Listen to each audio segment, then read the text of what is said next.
also have someone from the Hawks. He will touch on the cyber security side of e-voting.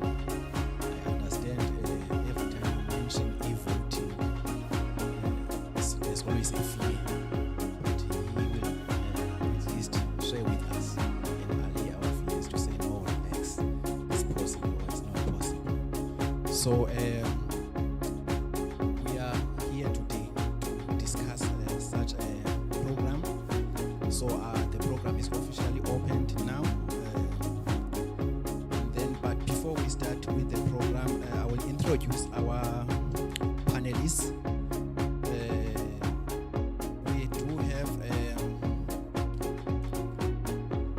We do have Mr. Avuyile Ngalwa. He currently works for Eskom. For SITA, State Information Technology Agents. And then we do have Mr. Peter Nyazi, who's coming from Eskom. And then we do have Mr. Mandisi Mkhwebi. Mr. Mkhwebi is a policy analyst. And then Sinaye Mr. Aluta Gyasi from it department Leye Hawks DPCI, specializing in cyber crime investigation unit. So zipanelists zethu zanamhlanje. But apha kwi-floor yethu we do have abantwana abavela kwi-Airport Rex Technical High School. We do have abantwana abavela eWalter Sisulu University. We do have abantwana abavela eForte. We do have abantwana abavela eBuffalo City College. Like I said earlier on, we have invited experts in the engineering and technology side of life, because previously I think the discussions were just on e-voting but didn't touch on the technical possibility of e-voting. So today we are going to be listening to discussions from experts in that field, and also from future experts from those institutions of learning. I'm going to request that then we participate, interrogate presentations as much as possible. We need to have an interactive session. The program, if you find the QR code there on your table, you can simply scan that QR code. It will take you straight to the program. But if you are struggling, we are able to give you a copy. We can't be discussing e-voting, but you can't simple log in and check your program online. So we are testing the waters to see if you are ready or not. So do make use of that QR code. And then you will find our restrooms. If you go out of this hall, on your right, there by the registration table, there is a door there where you will find the restrooms. So what we are going to do now, we will go straight to our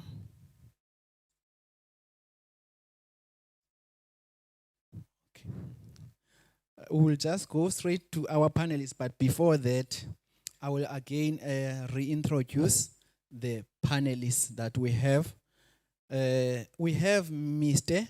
Avuyile Ngalwa from State Information Technology Agency. Then we have Mr. Peter Nyazi, who works for Eskom. He will be sharing with us. Are we ready, power-wise, to have this electronic voting? And then we do have Mr. Mandisi Mkhwebi. Mr. Mandisi Mkhwebi is a policy analyst. My assumption is that he will talk much more on law, on the acceptance. Will they accept it? Do they want it? And then we do have Mr. Aluta Gyasi. Mr. Aluta Gyasi uvela phayana kwi-Hawks, kula directorate ka-PCIS, specializing kwi-cyber crime investigation. So nazo ke i-panelists zethu esizawusebenza ngazo. They do have a presentation ke ebanazo that will be projected there. He will present, umuntu wokuqala uzawupresenta according to the program yethu kuzawuqala State Information Technology Agency, Mr. Nyazi, and they will be followed by Mr. Peter Nyazi, and then will be followed by Mr. Avuyile Ngalwa uzawuqala, ibe nguMandisi Mkhwebi, ibe ngu-Aluta Gyasi, and then sawuqhuba ngolo hlobo. Ndizawube andikhona ke nam apha. I'm handing over to you. Thank you so much. Oh, sorry, I forgot someone very important. We are also fortunate enough to be blessed by the attendance of the Provincial Electoral Officer, Umam Khayekazi Magutumana. Good morning, BEO. Ndikulibele, ndiyaxolisa. Enkosi. So, colleagues, we may start now. And then those who are on their way will join us as ixesha lihamba. We're going to start with the presentation. Kapoti Avuyile.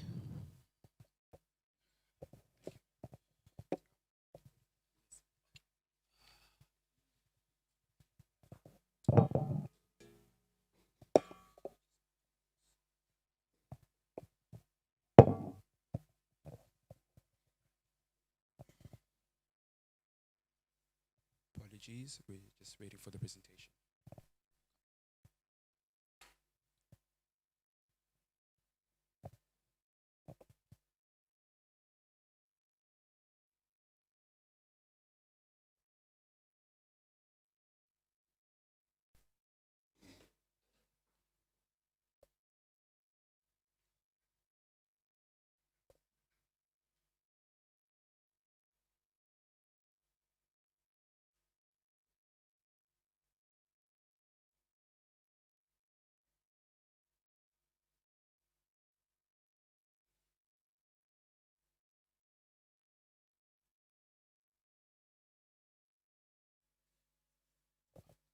Okay.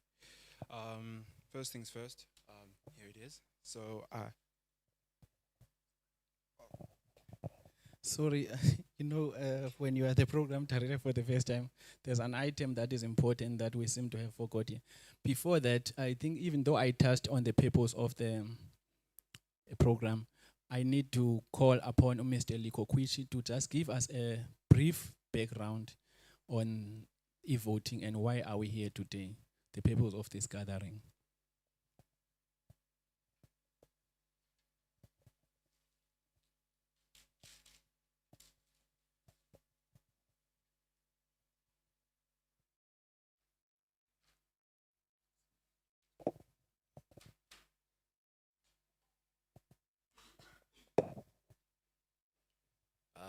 Good morning. Morning to the distinguished panelists, to the esteemed guests, both in person and the ones that are joining us virtually, um, and the PO that has graced us by coming here today and listen to the important deliberations pertaining to e-voting. It is a privilege to open this thought leadership engagement, a platform created to bring together leaders from enforcement, technology, energy, and political analysis. Along its students, academics, professionals who will shape the future of our country. Our gathering today is a reminder that challenges are interconnected. Therefore, the solutions that we need to bring forth need to be interconnected as well. This session is designed for active engagement and for students to interrogate the presentations that will be brought forth by the panelists. Your voices are critical in shaping practical, innovative, and forward-looking solutions. The background for e-voting: digital transformation in South Africa is advancing rapidly.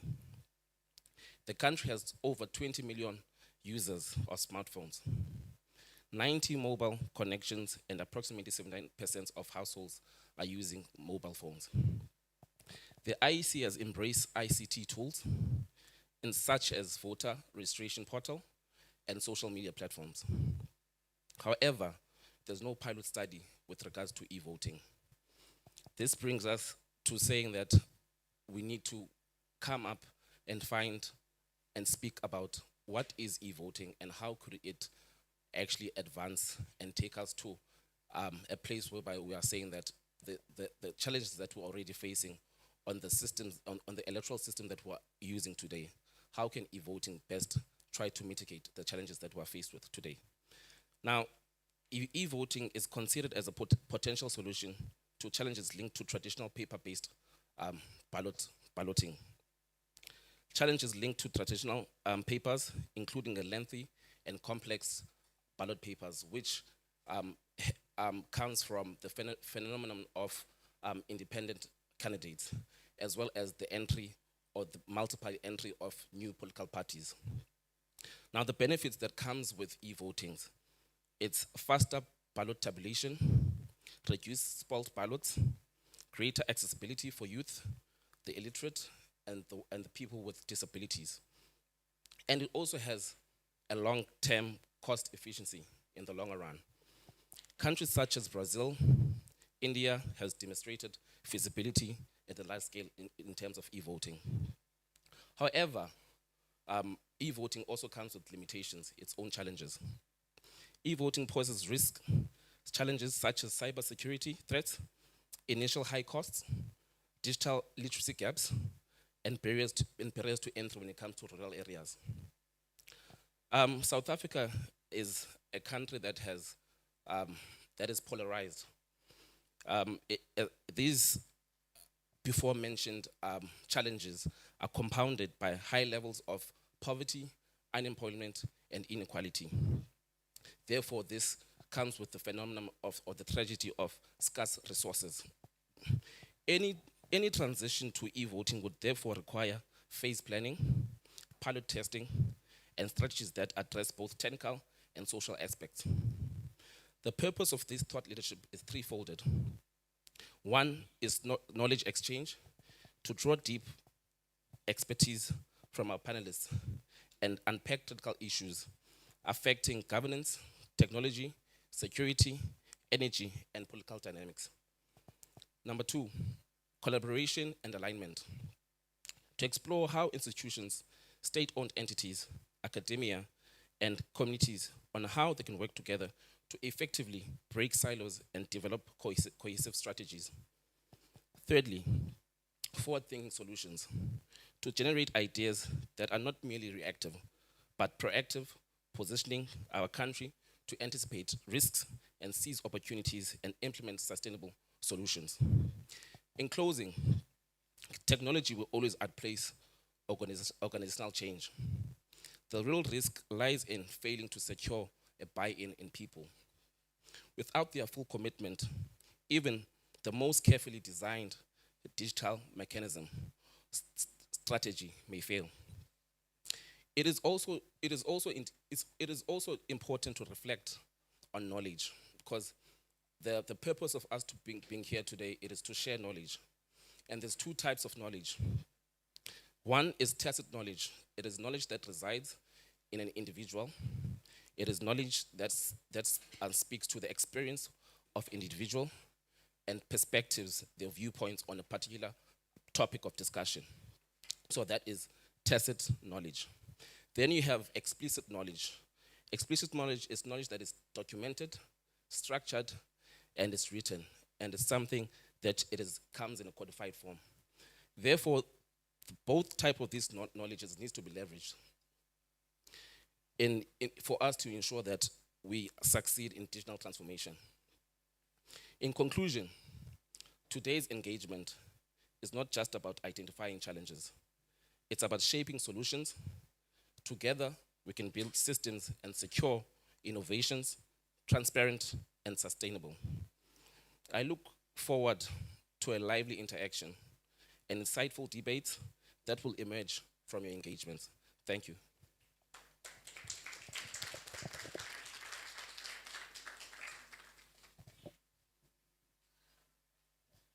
Thank you, Mr. Kwishi, for that purpose and a brief background. Without delaying the session, I'm going to hand over to you, Mhlekas. I'm handing over to Mr. Avuyile Ngalwa to do a presentation. He's coming from the State Information Technology Agency. Thanks so much, Buti. Thank you.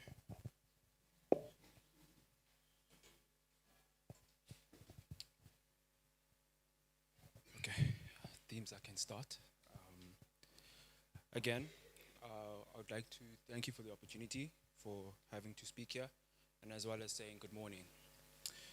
So today we are proposing a supervised site-based pilot that speeds up checks-in and helps voters, essentially youth, as well as timed voters, complete their ballot confidentially, as well as the journey is very simple as well as familiar. It's written there actually. Scan, verify, as well as vote. So next slide, please. So why are we here?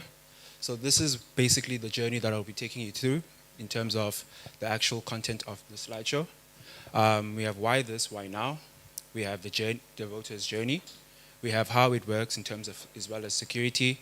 What are we delivering? The options for access. In terms of what are the success measures, which is what is good like, what good looks like. The risk and how we manage them, how AI helps, timelines and next steps, and then we have the conclusion. Apologies if I keep moving the mic, I'm not used to it. So going to why. Going to the why. So we know that queues and uncertainties are the starting of the process of voting, are the reasons why most youth are very frustrated and end up not even voting.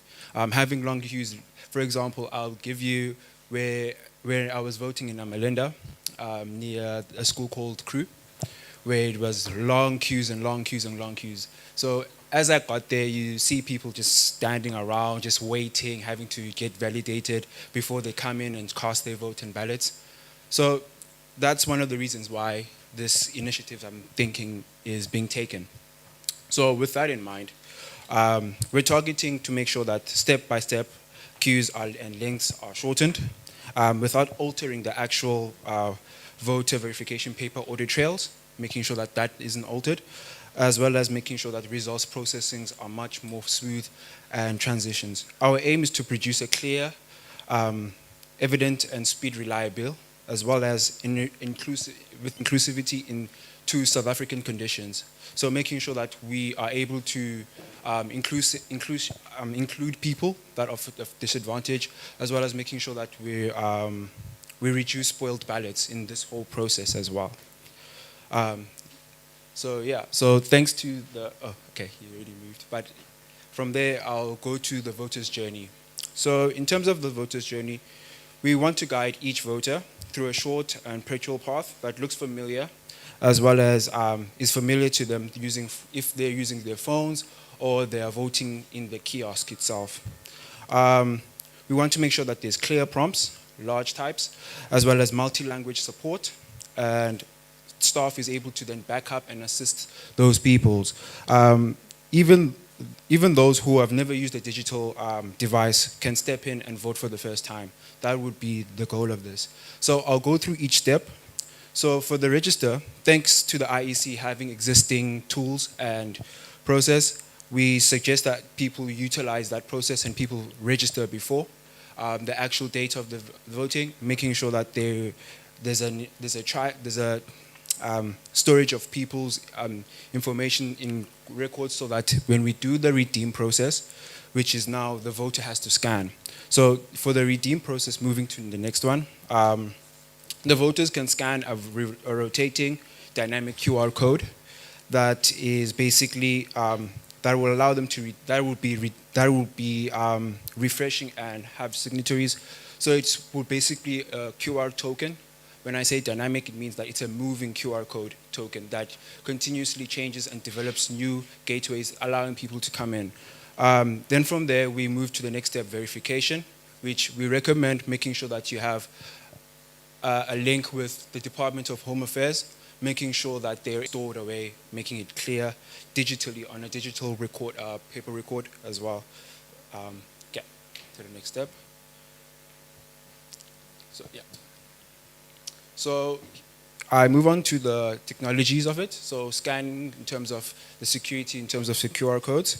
So we have the dynamic QR code with built-in security features like encryption, as well as digital signatures, as well as expiry dates, meaning as a dynamic QR code that will be spinning around in terms of its moving, which I'll show in the next slide, it's able to basically make sure that it has it's unified. Let me put that phrase first. It's unified, as well as we recommend that you make sure that each QR code has a branded signatory, meaning a logo on it that unifies it to the actual IEC, so that people know that it's a logo, the logo specifically for that voting station as well as making sure that with this unifying it, we're able to eliminate middleware attacks and other forms of malware or cyber attacks that happens within that facility. And then we'll also branch that we should also use HTTPS URL codes for the gateways, making sure that the person, once they scanned that QR code, as they go through that gateway, they are protected by the security enforcements, as well security encryptions, I would say, from that QR code to the destination when they're doing that verification process as well and scanning. Then it's also important to make sure that we educate the voters to make sure that they are trained to identify quishing, which is a form of QR code scamming. Make sure that we need to make sure that the voters are basically protected, no, not protected, but the voters are basically upskilled in terms of making sure that, and also given the knowledge necessary to be able to identify these QR codes that are literally not presented for that location in terms of scanning. First things first, apologies. And then also, we need to make sure that we suggest that having each QR code identified based on the location of the actual voting station that people will be voting at the time of that voting. So I'll move on to the next slide. So, as I said, here's an example of a QR code that is a dynamic QR code, which when scanned, it will then give a person a unique ID that allows them to go into that gateway. This way, it's fully encrypted, as well as making sure that that person can no longer, another person can come in again and use the exact same code again when trying to vote. So if taking a picture of it, it will be useless. But if it's continuously moving, then when you scan that, when you scan the actual QR code, you are able to get into a gateway where you'll be taken to do the verification and voting. So We have a web-first token gateway portal that runs on on modern phones as well as the assisted kiosks. It is secure. It has a verification process, and we would suggest that in terms of the digital application, you have an admin tool to assist as well as a dashboard to keep track of what's happening in each station, as well as with the integration that could be done using that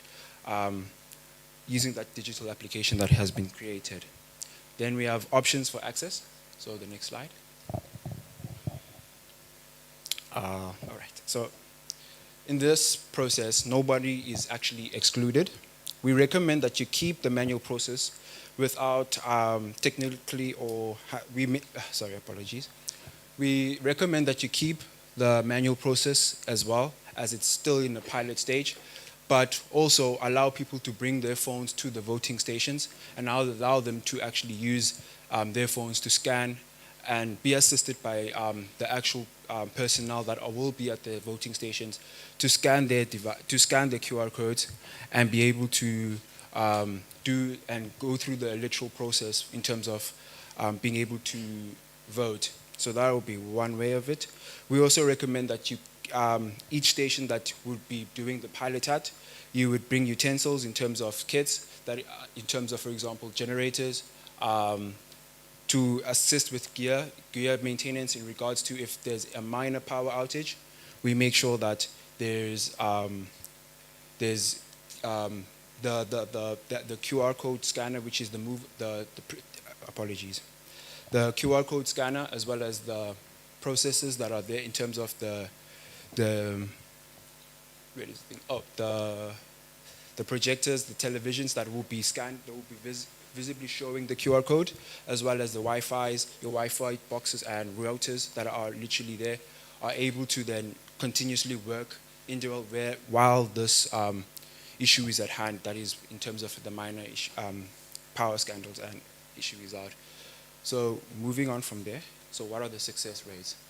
So in terms of the success rate on the digital platform, we need to make sure that a person is being able to get validated less than 60 seconds, making sure that when their facial recognition is scanned, they are able to be assigned, they are able to be scanned, use their verification, as well as making sure that their verification is then attached to the digital platform, giving them the ballot so that they can start voting. 2 is making sure that there's a near zero usage of the same pass-through. So each QR code that the person scans is unique to them, allowing them to enter that gateway and be able to do their voting in terms of casting their voting. We need to also make sure that the completion of first time and youth is higher this time in terms of your successful measures, as well as a full and easy review of the records throughout the day as well. So that would be your success measures. And then for the next slide, which is the risks.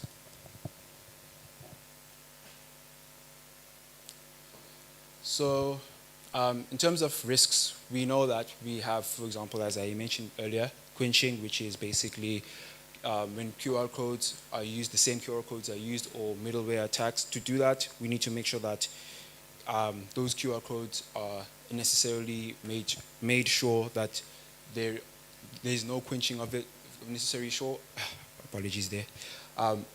We need to make sure that quenching is non-existent, and we're able to basically make sure of the actual QR codes are secure as well. That's 1.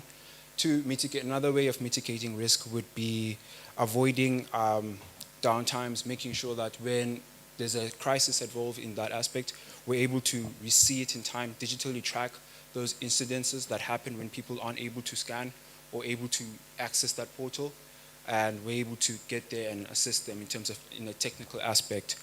Another one would be making sure that the fallback of traditional paper trails is limited, so that if we see a large scale of people falling back to the normal manual process due to issues of technical aspects, we're able to see what those technical issues are and assist in terms of those aspects. And then for network hiccups on sites, as I alluded earlier, we need to make sure that we're able to synchronize with, have a later site synchronizing so that we can queue those voters in time that have been encrypted and be able to save them onto the system.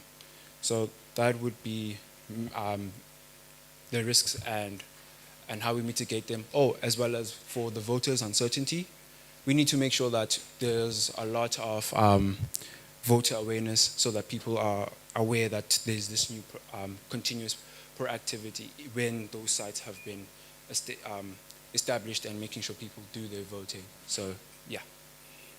Okay, and then we have the next one, which is how AI will help. So in this aspect, we need to make sure that AI is giving clear instructions to assist in terms of how they will assist voting and making sure that they're not actually the cause of voter uncertainty when being used or utilized within the space.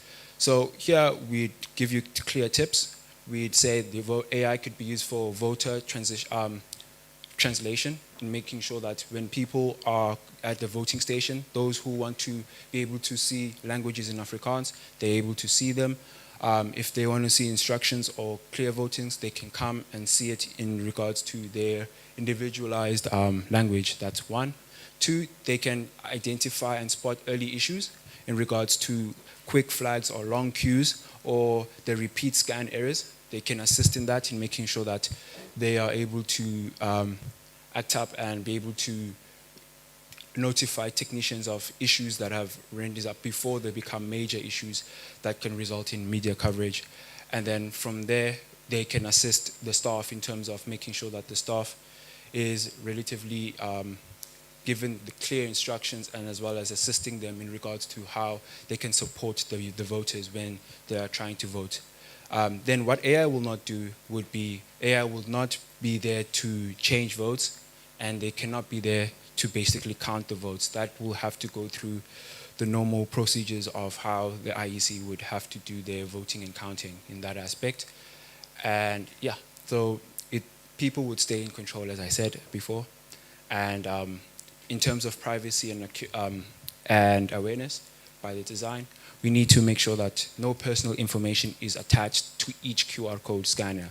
So only an ID would be, no ID would be attached to a QR code scanner. Instead, once a person has gone through that portal, they'll do a validation. Only then will they be attached from that unique aspect, they will be attached a unique personalized information from there to go when they are actually doing their ballots. So it will be kept unique from there. Okay, then the next one, sir. So in terms of timelines, we already know that from the electoral IEC that Parliament did not allow for they mandated the paper ballots to be done due to the lack of the fact of not having portals or programs or pilots being conducted in terms of voter awarenesses and other aspects. So in this aspect, I would suggest that we need to make sure that in order to make sure that that law can be amended, we need to focus on 2 pilots, and in that we need to focus on making sure that we are pilot ready first before we can issue pilots. So in terms of pilots, we have 2 sprints that we suggested. We need to first make sure that there's a digital signature and signing service that has been created, as well as token redemption as session and audit backbone, as well as core admin who will be responsible for the digital application or system that will be developed at that first sprint, which is the development of an application that they can use in terms of the digital, in terms of the actual piloting, if it's of the first, in terms of the pilot they can use when doing the e-voting. And then the second one sprint would be the integrations with the IEC, with the second sprint would be the Department of Home Affairs integrations, making sure that voters can then be validated, and those who have registered early can be validated as well. And then we need to make sure that we have full accessibility, as well as pen testing and load testing and dry runs, to make sure that that application that has been developed is able to be taken through and is working successfully. And then from there, it's the confirmation of the sites, as well as the staff training, and then drafting of the success measures for each pilot when the actual pilot takes place. So from there, we would first make sure that this is basically a careful proposal from the CETA team, and would like you thank you again for the opportunity for allowing us to come and speak on behalf of CETA. Thank you very much.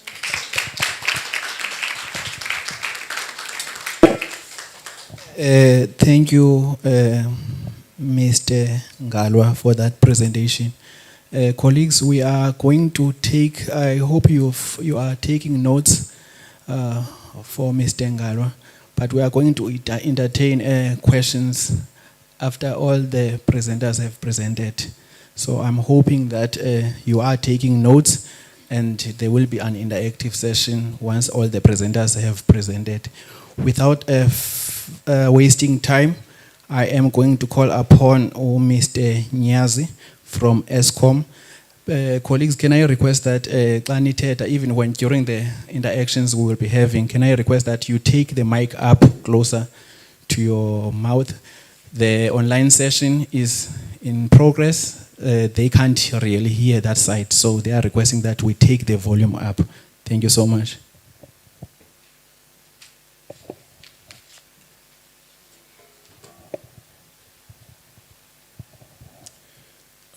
Good morning, everyone. My name is Peter Nyanzi, and I will be exploring the implementation of e-voting in South Africa.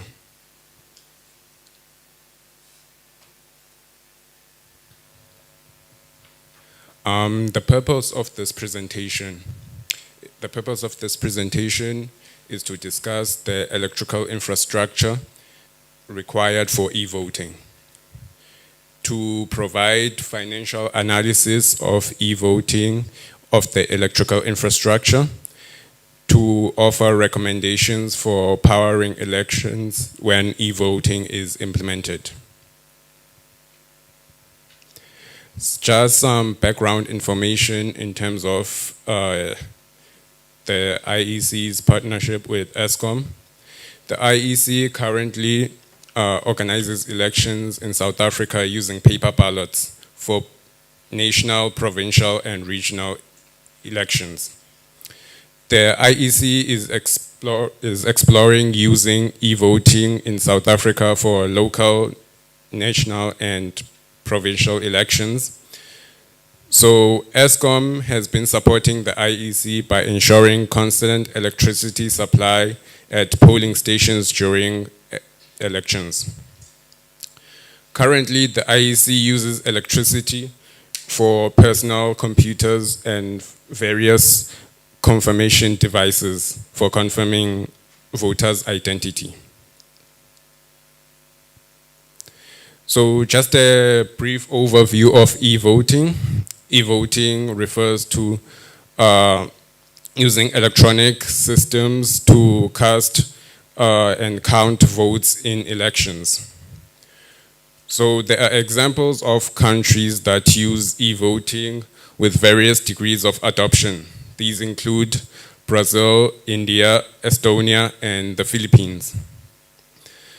The types of e-voting are internet voting and poll site e-voting.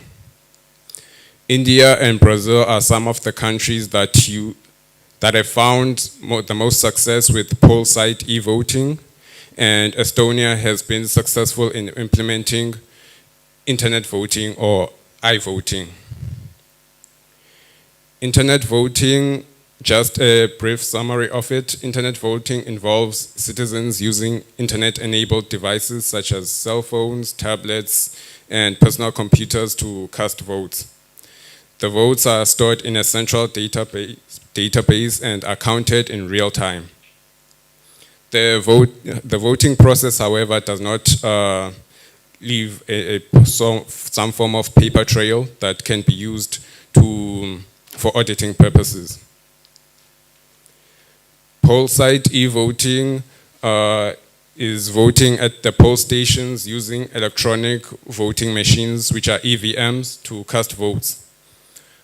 These can produce some form of paper trail for auditing purposes, and the votes are stored in storage devices and are transferred to data centers for counting.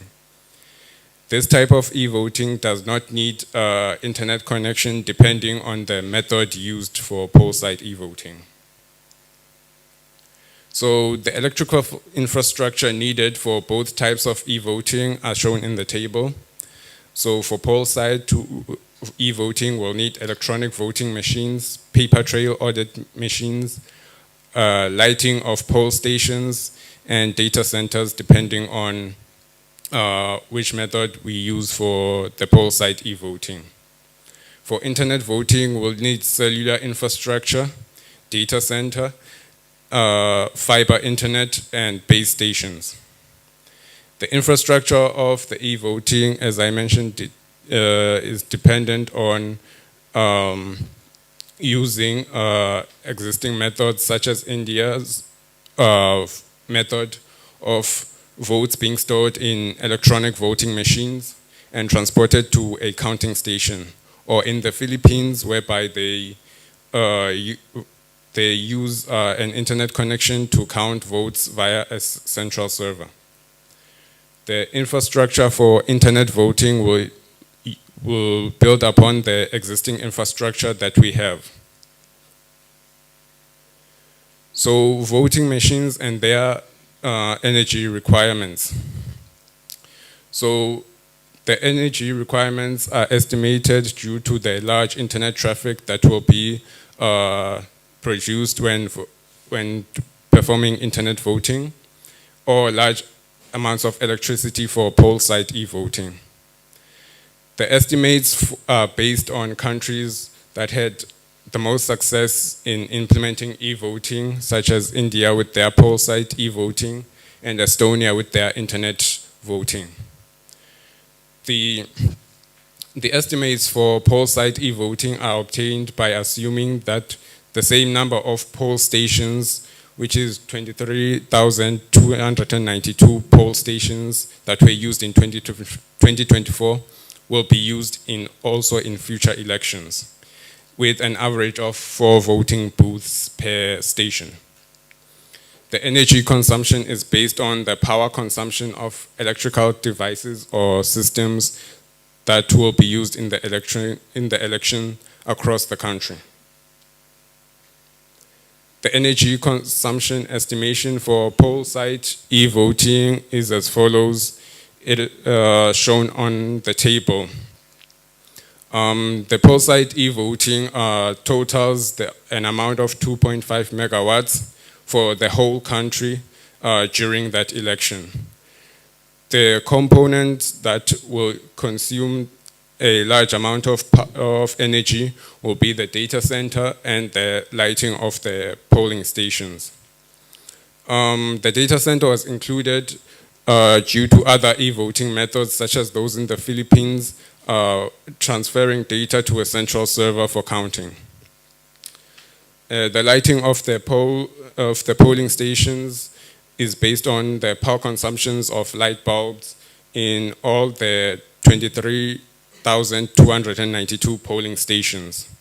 The lighting will be used during the day for large halls and during the night.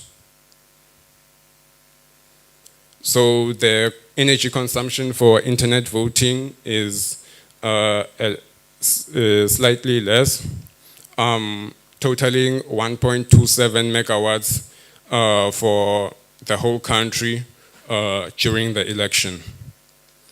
The components that will consume the most power, the most energy, is the data centers, which will be used to count the votes.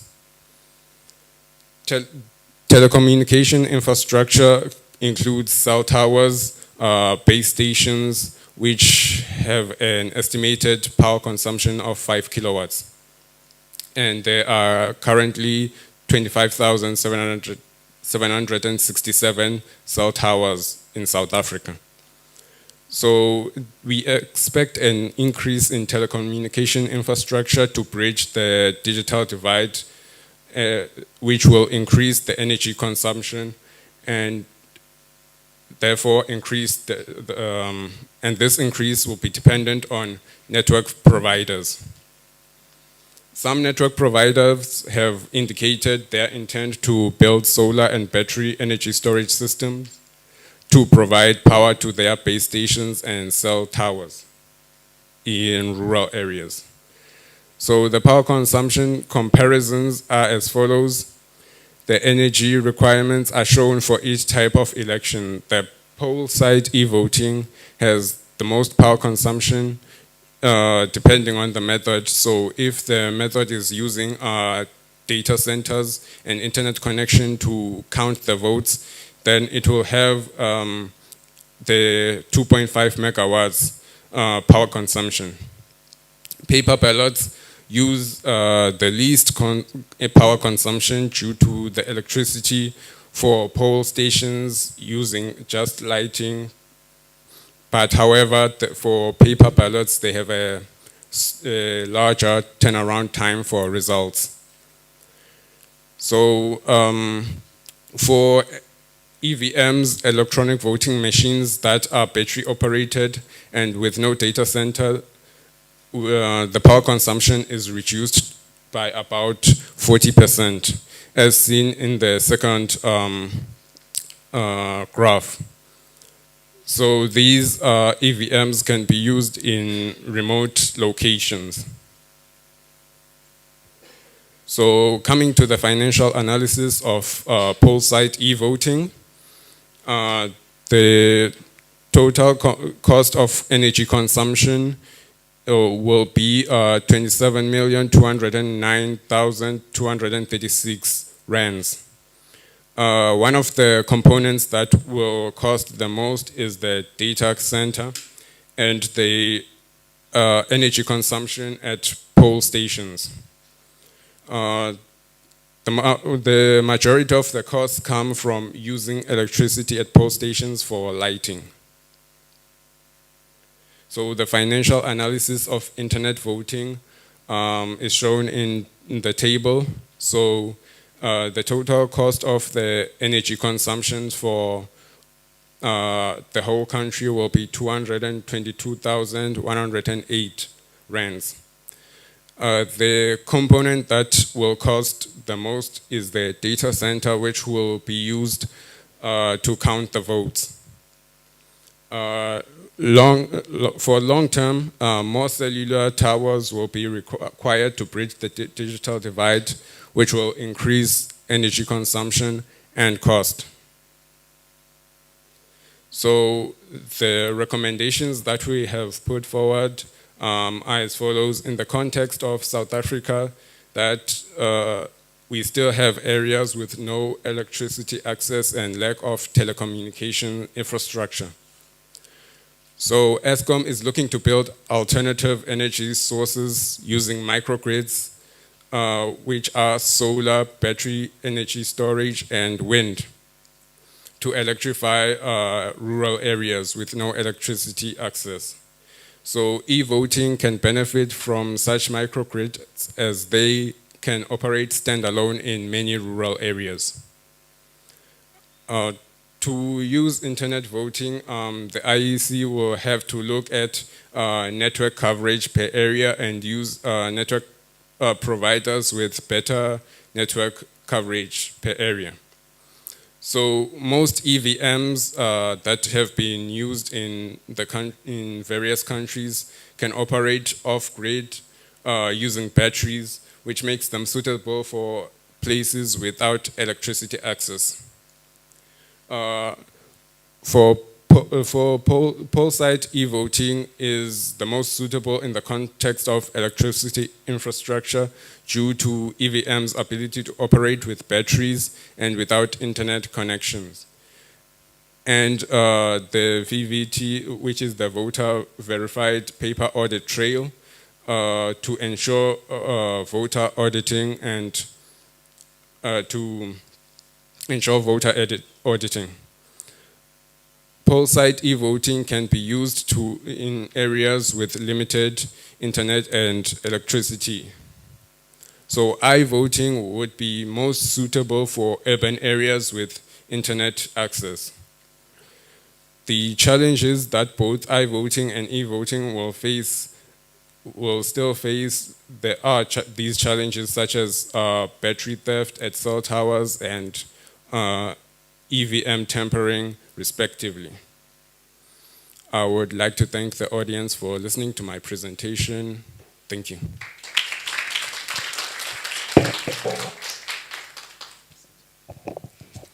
Thank you so much, Mr. Nyanzi. Colleagues, we'll entertain this presentation later on. I'm looking at the time now. But can I call upon then Mr. Mandisi Mkhwebi?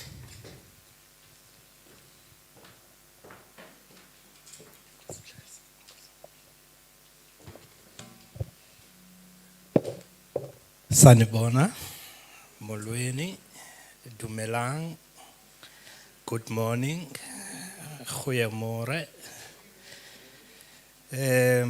My understanding is that we've got about 11 official languages.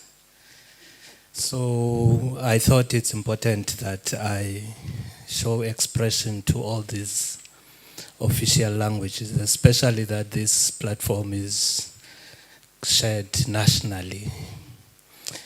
And more critically, I understand that the IEC has already presented this to Parliament, and Parliament gave the IEC the responsibility to go to the people and improve consultation. So kubaluleke ke uba whatever that we say, it must be able to have a reach. And especially the reach that ordinarily, in many cases, is not consulted. And those are the people most of the time they express themselves in vernacular. So I thought it's important that from time to time, in as much as we are a diverse society, but we must find a way of including dipuo tsa batho ba bang le bone ba tsebe gore dipuo tsa bona di botlhokwa. So I think in that way I'm trying to avoid my palms from sweating and also to allow myself to be relaxed. And the other thing that is also very critical is that I am using paper. I have to recognize that IEC is keeping up with the times. I'm looking at the banners, they are already digital. And that means that there is a will from the institution to demonstrate that if the people of South Africa say they want e-voting, that IEC is ready to deliver. But the ultimate decision will be determined by the people. And I understand that as a political analyst at times and a policy analyst at times, mine is not necessarily to present, but to provide a comment. So I would try and justify why I have a paper. Because if I had a presentation, it means that I am insensitive or I am not receptive to what is actually being delivered in the platform. So it means I must also be able to be responsive. For example, there is a say that when you grow up, when I was wearing a uniform, at some stage we all passed through that stage. We must acknowledge and applaud IEC for acknowledging the importance of I would say foundational education, because most of the voting age, we understand that they are at a tertiary level, as we understand that the voting age is 18 years. But through Bella, and I think the experience that we have with education, we understand the importance of foundation. So if the education, the voting education is recognizing the importance of including high schools And at some stage, the institution can even be challenged that maybe that foundation can even be stretched to primary level of schooling. So when I was at that level, we were told that we must be able to read or study to have a better future. But I think now, as people that have these responsibilities, we are also charged with the responsibility of studying the room. So part of studying the room is that I had some sort of a structured analysis that where I thought one can deposit a commentary on. It was easy to have access to documents because IEC has quite a significant amount of literature that is on their website, which we have interacted with, and from that we could come up with a commentary. But we also think it's important that within that we must acknowledge the input that is here and the manner in which this consultation is formatted. For example, I would also acknowledge that it's quite unique because I've tried to follow very closely some of the consultations that IEC has had, I think specifically in the KZN. And I think this particular setup is quite unique and it provides diversity. I think when one is able to combine everything as the parliament required. And I also need to note that from here it became clear that the mandate of the 6 months from IEC is to ensure that this policy is not vague. That's very important that we put a pause there. It's not vague. When we are talking about vagueness, I think one would refer to semantics, the wording that we choose. For example, I think the issue of piloting, that's the word that we use quite frequently. I think from the documents and also from the previous consultations and also within this platform, I haven't had a word phasing. I think when we deal with many aspects of projects or programs or executions, the word phasing is quite common, competing with the word piloting. Those are two different things. And the other thing that I think was required as per the presentation that I saw here, it is also connected with vagueness, is clarity. That we need to have a way of being clear that when we say we are piloting, are we saying we are phasing? So we must be able to distinguish those two. And also there is an issue of readiness. When we deal with the migration, because that's also another aspect, because we're talking about paper voting and we're also talking about digital voting.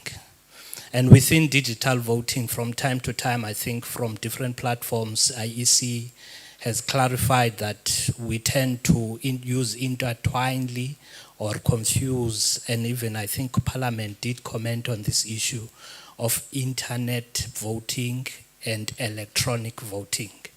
That it must be clear that there are two distinct systems and their impact are far head apart.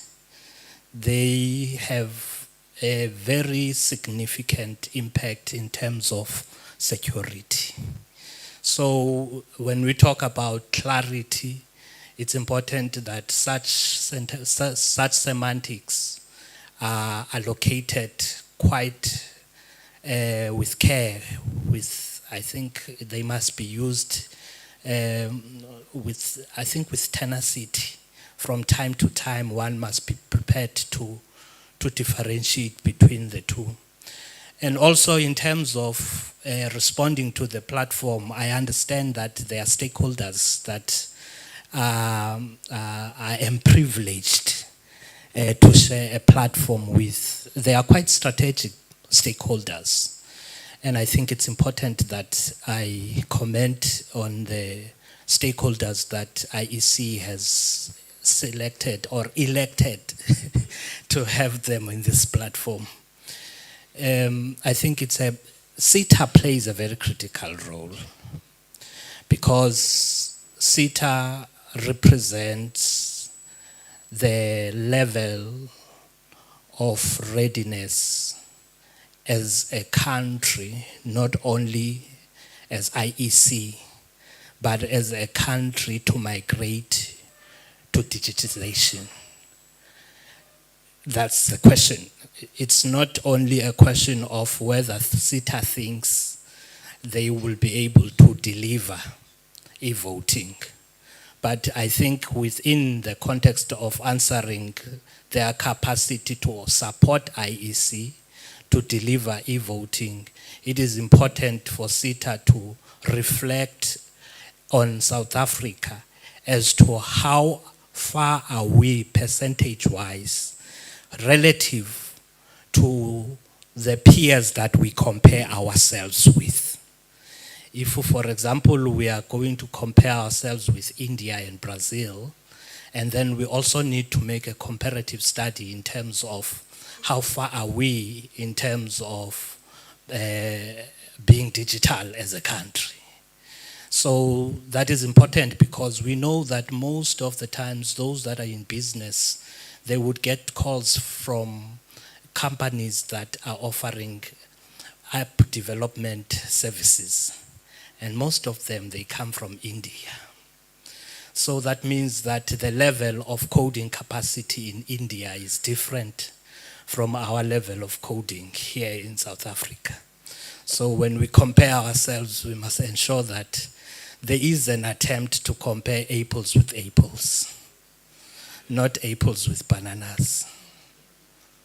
Yes, they are both fruits.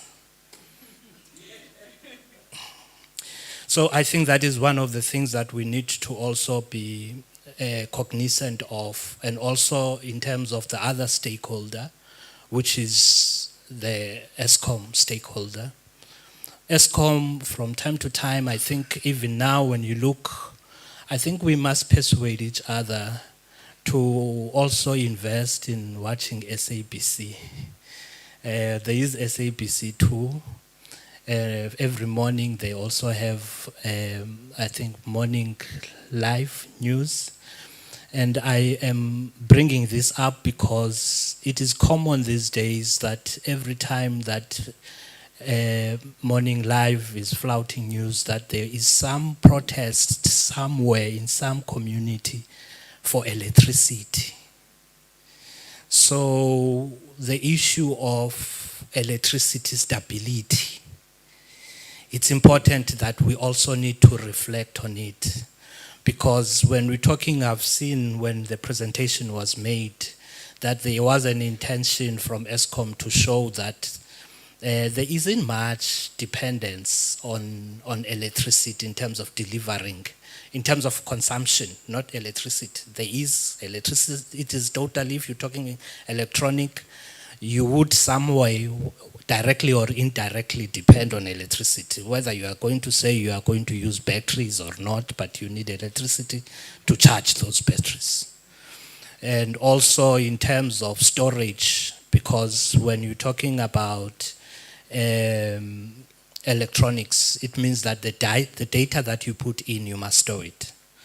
And then that storage is also important to be at least secured by some sort of stability from energy. But there is also one critical aspect when you're talking electronic voting, and that is the issue of who stores this data?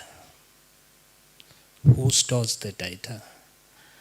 Is it local?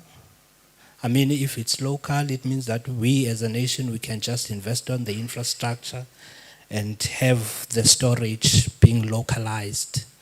But we know that we're talking about the ability to centralize the information from decentralized centers. And I think to be able to deliver that, you need the use, I think there was a word that was used there, which is telecommunication.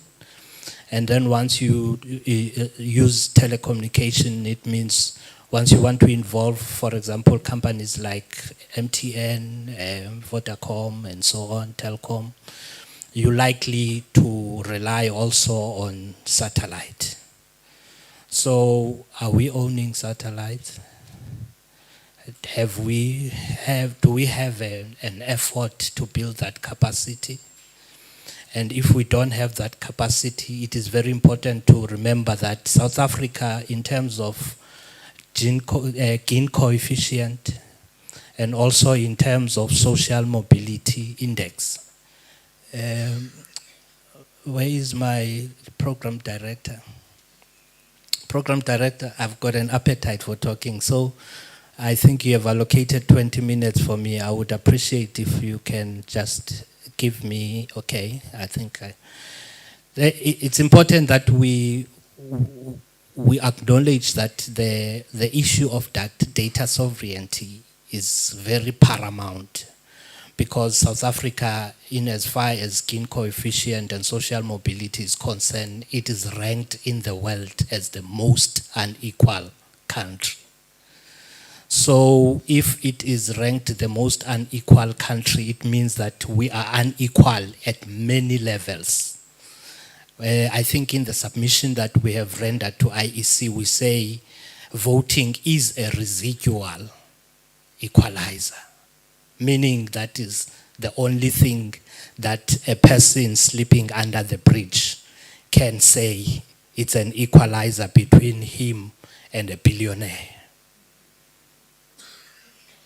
So it is important that we also think about how we address one of the major challenges that IEC is facing in as far as trying to equalize society is concerned, which is the issue of,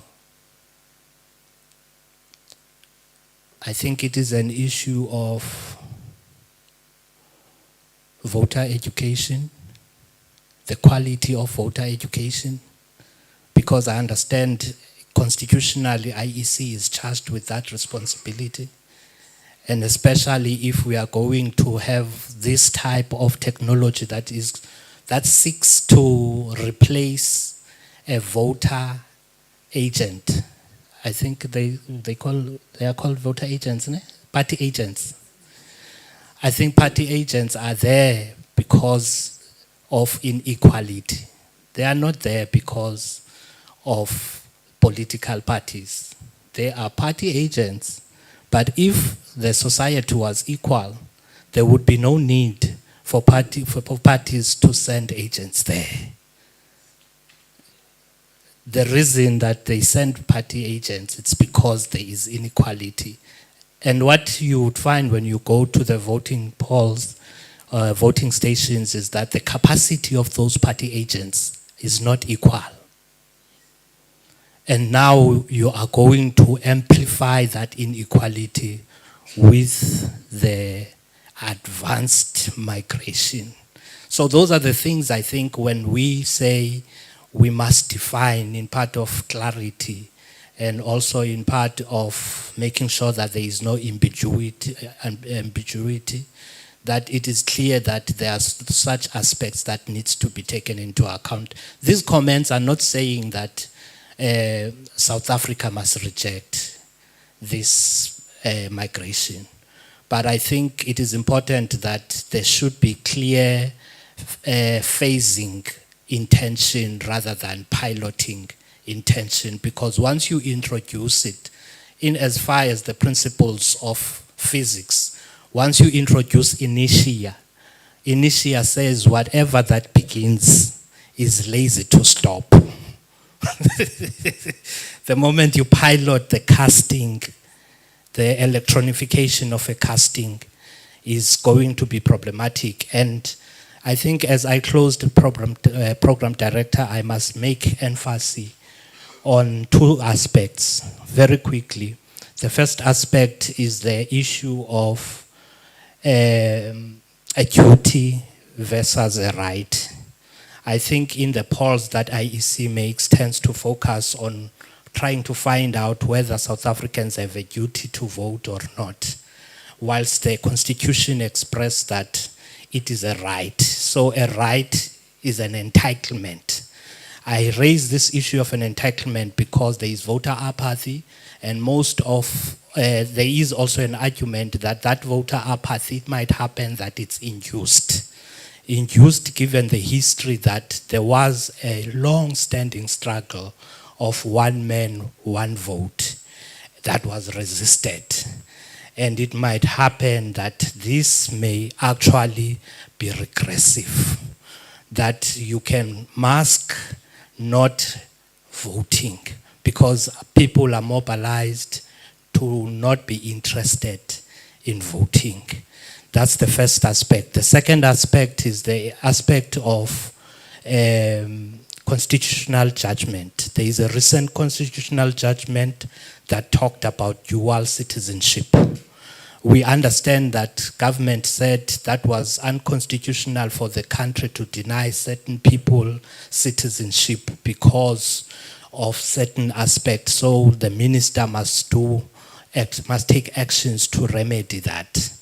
And this e-voting must not come as a mask to introduce the citizenship that is concealed to the abroad voters. Because that judgment, it had implications that it can introduce millions of citizens. So I think we must try and compartmentalize problems and not use certain vehicles to solve concealed problems. I think those are the aspects that I would like to cover thus far in the interest of time. But in as far as my paper here, I think I've covered only 10%. Thank you.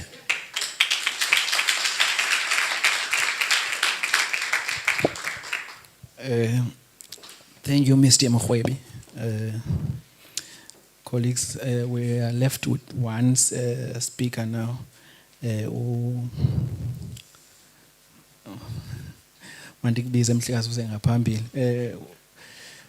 Then after we'll talk about the presentations. We already have questions as names that we have. Utata ke uvela pha kwi-Hawks ngu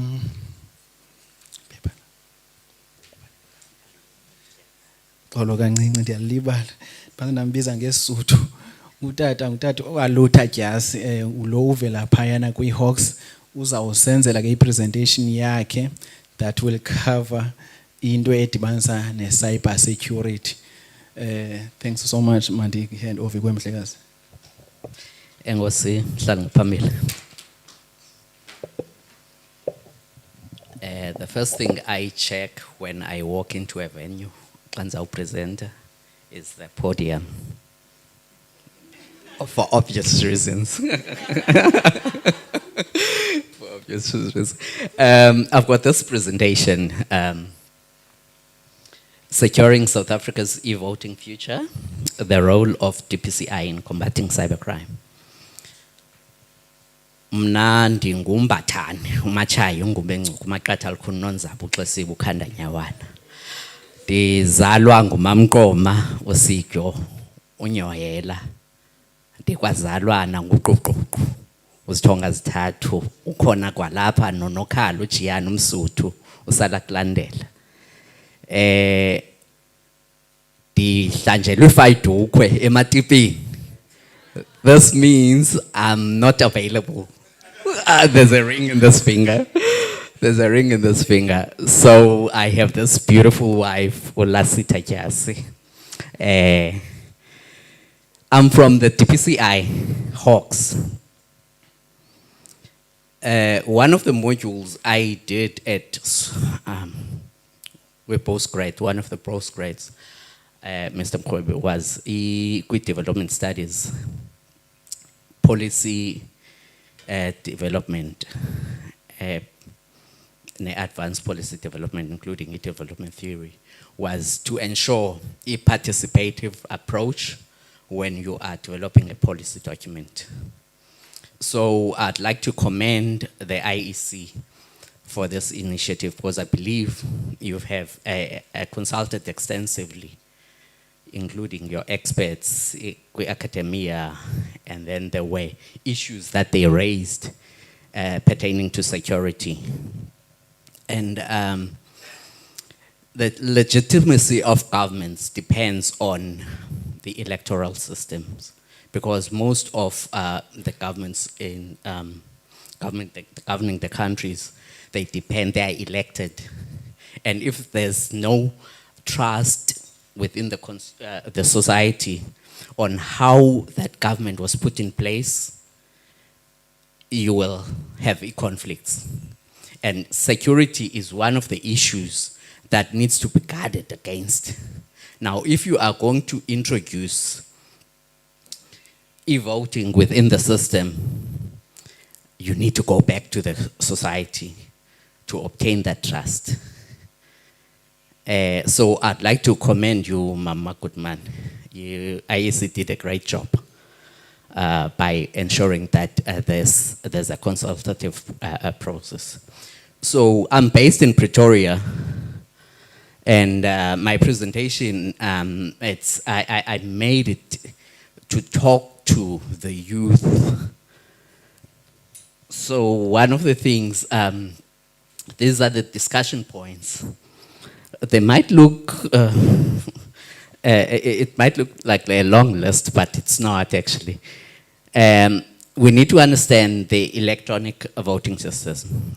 I think Peter here did a great job in explaining it.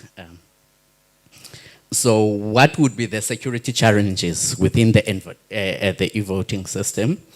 And there's a misconception among the people between cybercrime versus cybersecurity. I will explain it, I'll explore it. So we'll also look at the potential cyber attack vectors on e-voting systems and the global cases, the case studies, and the local case studies here in South Africa. And as the DPCI, we are often first responders when there are cyber attacks. So I'll raise those challenges that the DPCI faces and other partners that we respond when we respond to the cyber attacks. And the DPCI investigation role, what would it be if, say, IEC were to be attacked once the e-voting system has been implemented? So, and the investigation techniques we might use, and those challenges that are facing law enforcement when it comes to investigation. And you know, we have different cyber laws in South Africa. So are they sufficient? And we'll also make recommendations and conclusion.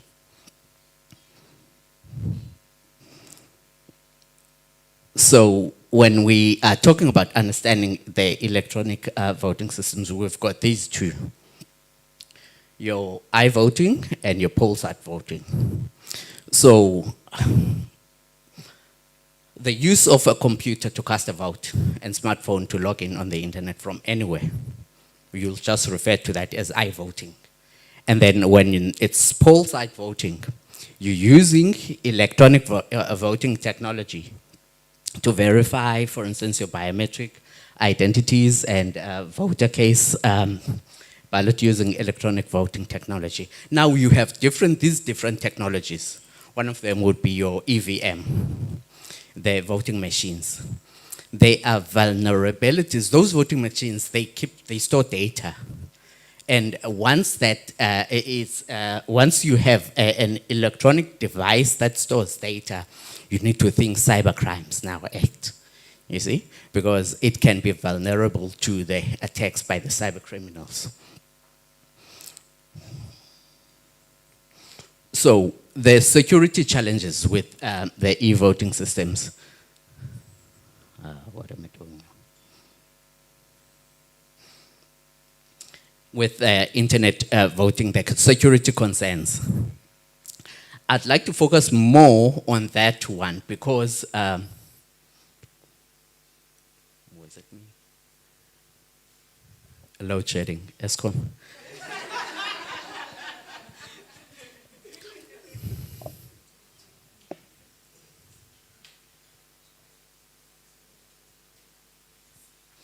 So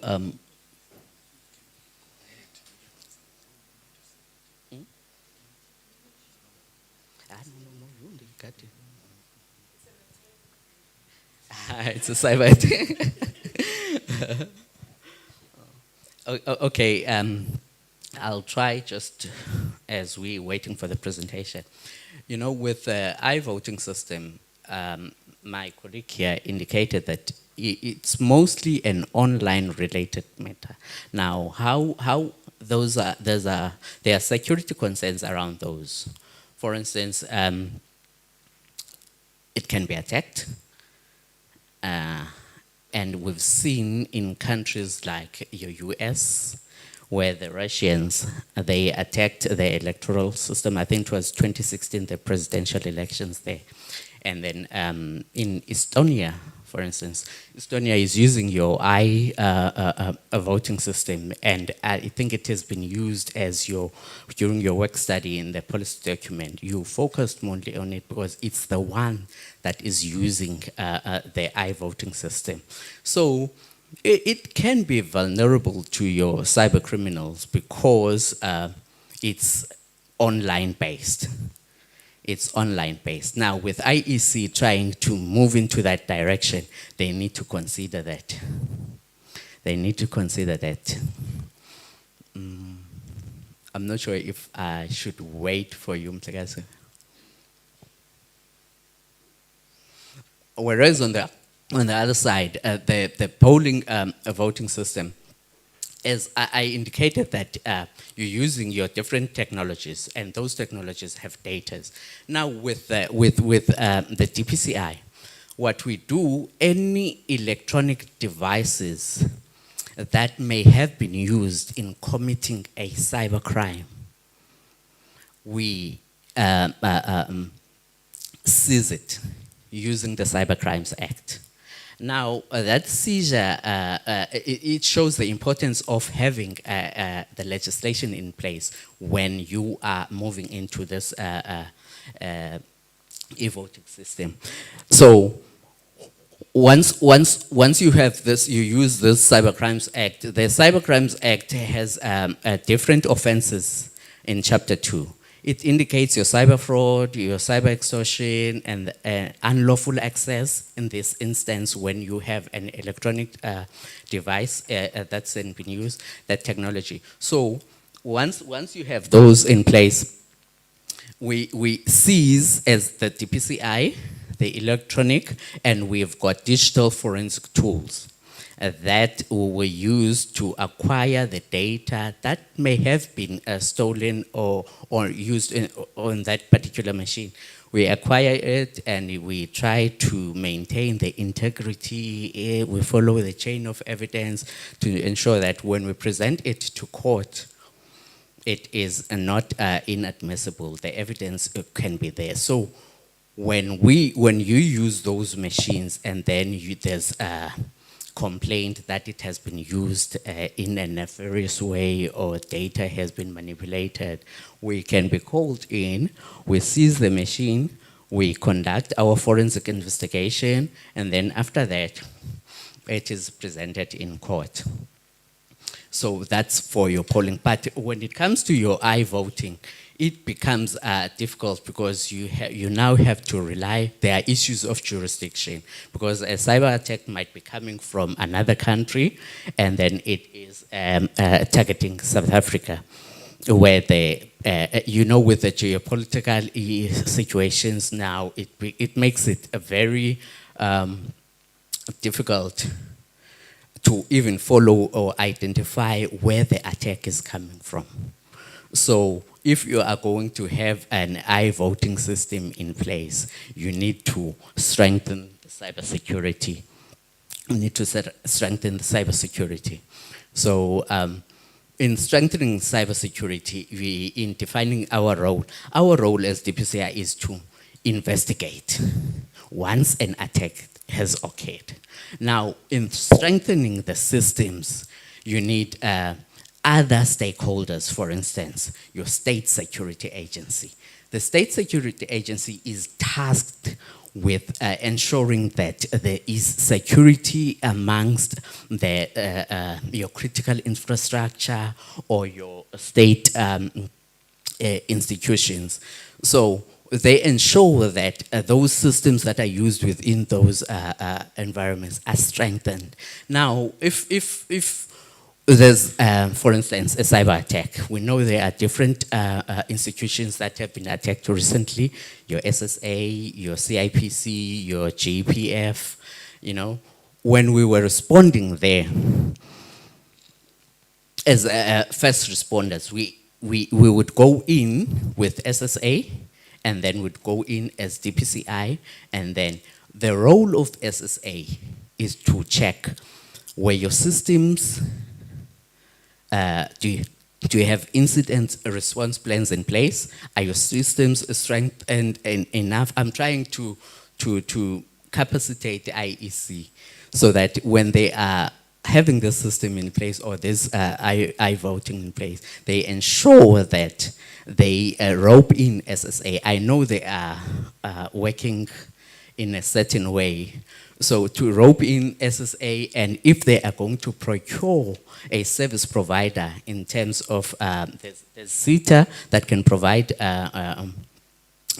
IT infrastructure, but also some institutions, they prefer to procure these systems from reputable companies abroad, and then you need to consider the security issues around that.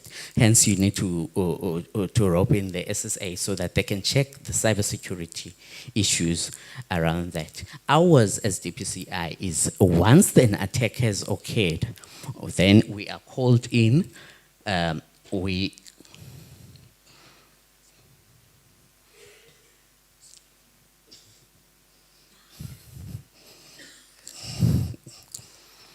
we are called in and try to conduct an investigation. So we are responding to a threat in that fashion. So going forward, we try by all means to. Okay, going forward, we try by all means to ensure that there is collaboration between the different stakeholders. Your SSA, there's also DCDT, Department of Communication and Digital Technologies. So with them, they deal mostly with your communications networks. Now there's an association, COMRIC, which deals with your Risk Information Center. All these, your MTNs, your Vodacom and whatnot, they are part of COMRIC. So us, when we require information once an incident has occurred, we have this relationship with them so that we can subpoena them, they provide the information, and then we can be able to work on it, conduct investigation, and then we'll be able to identify who the perpetrator might be. With regards to your digital forensic, for instance, once the EVM machine, for instance, may have been used by one of the employees to manipulate the data or what, we have a relationship with other private entities as well. For instance, Sabric, it's your bank risk information center. We work closely with them as well, and other private entities that offer your digital forensic solution or cyber forensic investigation. So it's important to have this collaboration and with these entities. Now, when you are dealing with your jurisdiction issues, you're talking. Thank you, Kraban. Okay, I'll try and be short.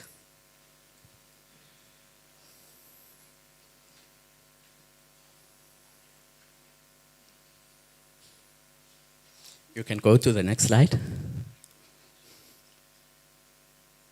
So I was, yes. So these are the security concerns with regard to your internet voting. You have your malware and viruses. Voter devices may be infected with a malware that alters votes before they are sent, and your denial of service attacks, they can overload the servers and make voting systems inaccessible. And that's also your man-in-the-middle attacks that can be intercepted and altered during the transmission of if proper encryption and security are not in place. Now, I try to explain the distinction between your cybercrime and cybersecurity. So with cybercrime, those are illegal activities that are conducted using a computer. For instance, your distributed denial of service, cyber fraud, cyber forgery, unlawful access. Those are the offenses that are stated in the Cybercrimes Act, Chapter 2. So those offenses, they can be applied in the IEC context, for instance. Now, our mandate, as I indicated earlier, is to conduct an investigation once those offenses have been committed. Now, with regards to the cybersecurity, I explained that you have your state security agencies that goes out to check, oh, you are a South African entity, are your securities in place? How strong are your systems? So they've got your protective measures for our digital systems. I try to simplify it just to accommodate our fellow youth colleagues. Okay. Now, these are the potential cyber attack vectors on the e-voting systems. For instance, your voter device compromise, network access, where the impact would be stolen data or the data has been tampered with. The server-side attacks, the votes might be manipulated, and the insider threats. I think that's the most important one. You'll have an IEC employee that will manipulate anything that is within the system. So oftentimes, there's a high impact of tampering caused by those. So you also have, for instance, your cryptographic attacks, your breaking encryption, and voter tampering. So these are the types of the potential cyber attack vectors that can be targeted to when you have such a system. Now, I try to explain these global case studies. You have your United States. In 2016, there were presidential elections. So allegedly, Russians hacked the system. So they attempted to breach it. So that collaboration I was talking to between the interagencies, for instance, your FBI and the Department of Homeland Security, they led the investigation and they strengthened the federal state cyber partnerships after that attack. Now you go to Estonia, they've long been using this iVoting system as I indicated earlier. However, there was a distributed denial of service that targeted the government portals. Now the NATO, it established Cooperative Cyber Defense Center of Excellence. Now, you have NATO. NATO is one of those countries that are developed. They've got money, they've got all these in place. Now, we are sitting here in the SADC region in South Africa. You have Eswatini next to us, Lesotho. You have, do we have the money? Do we have the capacity? Do we have to build these strong defenses? Once we have this, to collaborate, to ensure that we prevent such cyber attacks. So they managed to establish this Cooperative Cyber Defense Center of Excellence. Now, that enabled the enhancement of monitoring and defensive capabilities. Now, you go to India, it was mentioned here by Mr. Mkwebe that already there was an EVM tampering claims. The police investigated these claims, but there was nothing, they found nothing. So you're talking now about I-voting. We're not there yet as South Africa. Already there's a political party that said, no, those results were not, those are not the true reflection of I won't mention the political party, you know. But now if you are going to introduce I-voting, there will be an issue with the trust, you know, and the legitimacy now of putting this government in place, because they will easily say, no, that the data centers were hacked, the servers, there was an intrusion in the servers, there was unauthorized access to the data that was sent out to be counted somewhere. So those are the security issues that one needs to look at. Already India, we say they are having it in place, but there are security concerns with it.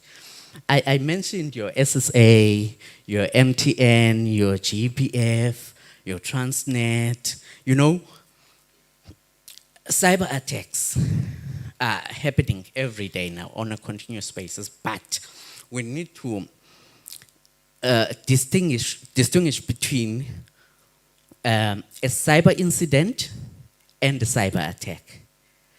You know, cyber criminals, or our learned friends from WUSU, they are very good with IT. They will try and attempt to see if they can go into that website. You know, that's a cyber incident. You know, they attempted. However, there are attacks when they now get hold of the data. You see, they manipulate the data or take the data and try and sell it for money in the dark web. You see, because they are very good with IT. So if you don't have these strong measures in place, you protect your system, you monitor your systems, such incidents will happen. We will expect it will be Lockbit from Russia, those prominent ransomware groups. But no, it will be someone from a University of Fort Hare, because they are very good with IT. In their rooms, when they are someone has not arrived at night and decide, no, let me be with my laptop, you know, and then they start to work on it, you know, and try to and make attempts to IEC. Now, if you're not protecting your systems, you'll have such incidents, and they may lead to attacks, and then the DPCI will be called in and try and conduct digital forensic investigations, and then the cyber investigations. Now, I mentioned those companies, those organizations that were attacked. We were part of the response teams that attended to such attacks, because the constitution, or not the constitution, the legislation obliges them to report such incidents to SSA, to the police, and to the information regulator. Now, because we were the part of the response teams, there were challenges that we experienced when we went there. So initial uncertainty, for instance, the scope of attack, we wouldn't know it. And the entry point, we don't know where did they try to, what was the computer that they may have used to try and install the malware. The systems may still be compromised. Those are the initial uncertainties. Now, the evidence preservations.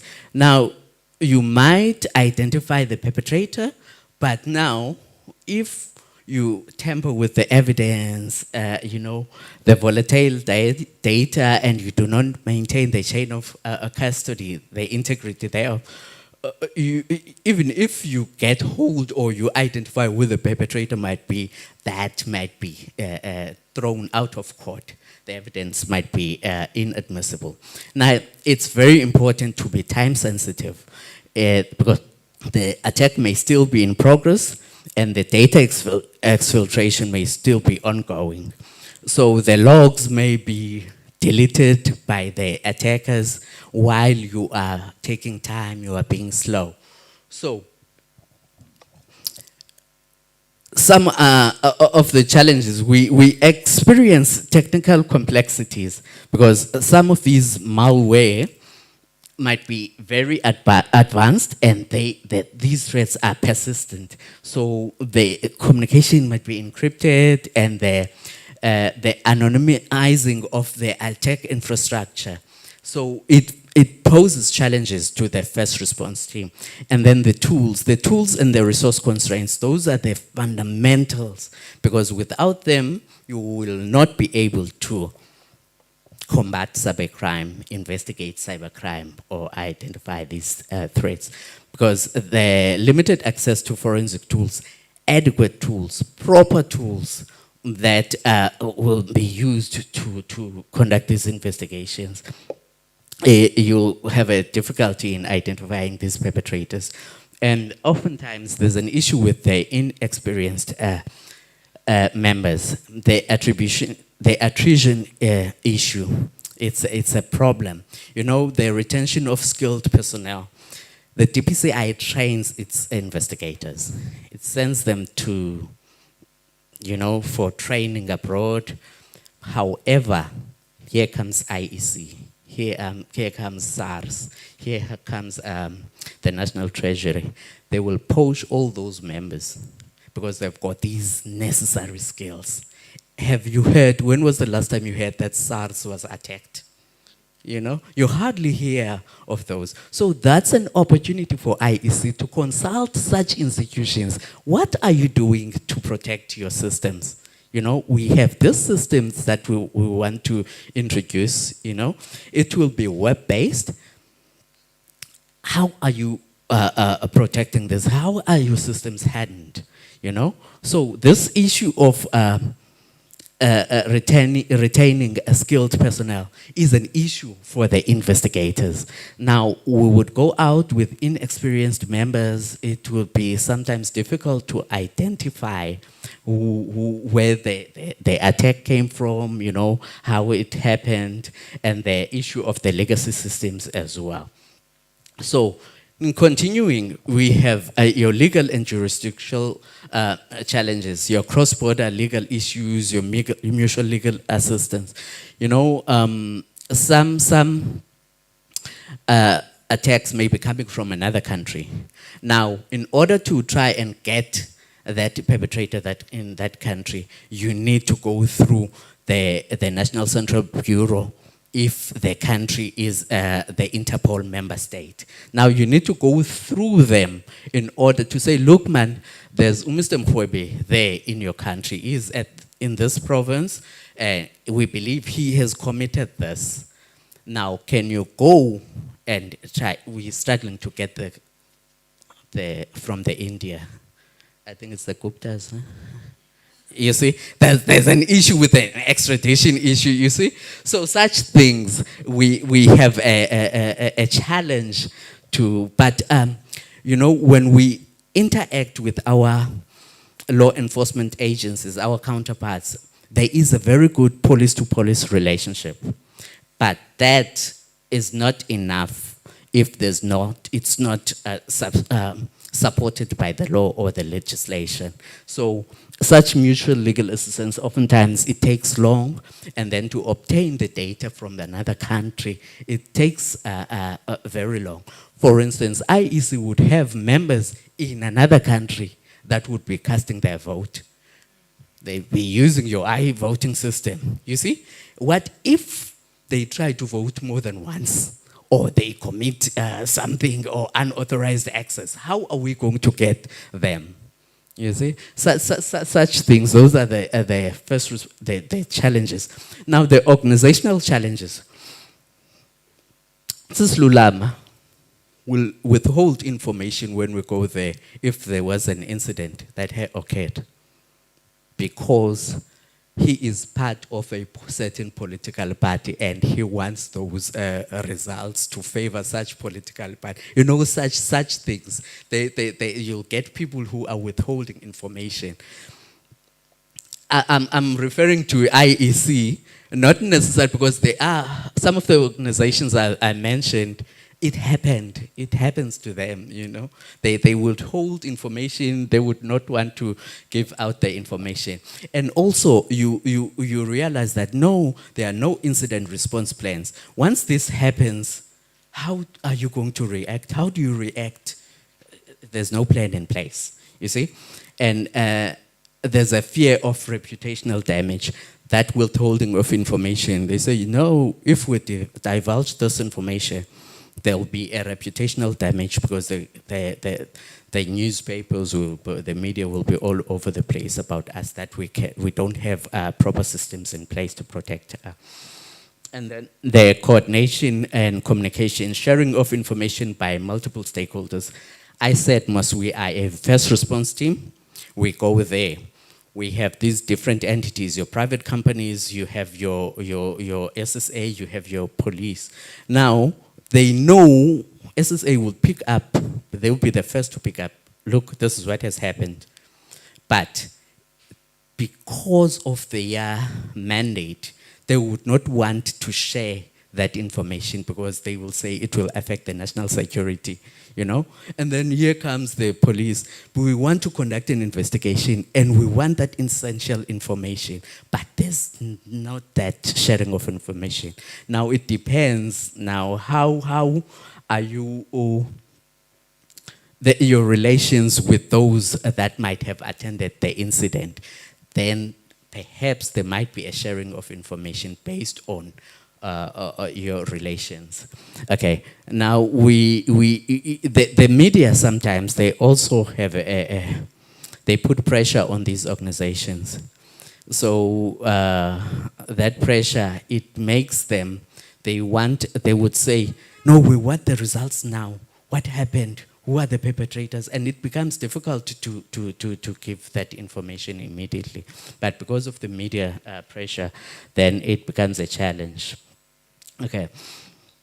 So in the instance that IEC would have, say, would implement the e-voting system, so for instance, would investigate the theft and voter fraud via cyber means, the digital election interference, unauthorized access, data breaches involving voter rolls, cyber extortion, perhaps a ransomware that targeted the IEC systems. And I indicated who are our collaborators when we conduct such investigations. Your interagency cooperation, your CSIR, your DCDT. CSIR, for instance, they've got a capacity to develop systems. They've got such a capacity. So it's imperative that we always work closely with them. And I included there as a private sector, SITASA. SITASA is your CIT Associations of South Africa, cash in transit. So they decided to have this association in place because there's been a rise in the cash in transit. Now, they are capacitating themselves. We have a great relationship with them. For instance, recently they provided us with a digital forensic tool where we would plug it in a vehicle if that vehicle was used to conduct a CIT. Now we'll be able to determine all the information, the data, where the vehicle was used, and it will lead us to who the perpetrators were who were using the vehicle to conduct that CIT. So we share such a forensic tool. That's the same with your SAPRIC. They've got digital forensic tools because they've got, they get funds from different banks, and then they use those funds to try and combat any financial crimes. So they use we use that relationship, the MOU with them. So I'm trying to say, okay, look, IEC, these are the partners that talk to these people. Let's talk to them. Let's talk to the Justice Cluster. The investigative techniques. So we use your digital forensic, IP and network traffic tracing. We collaborate with your internet service providers and cloud providers. And we do metadata analysis.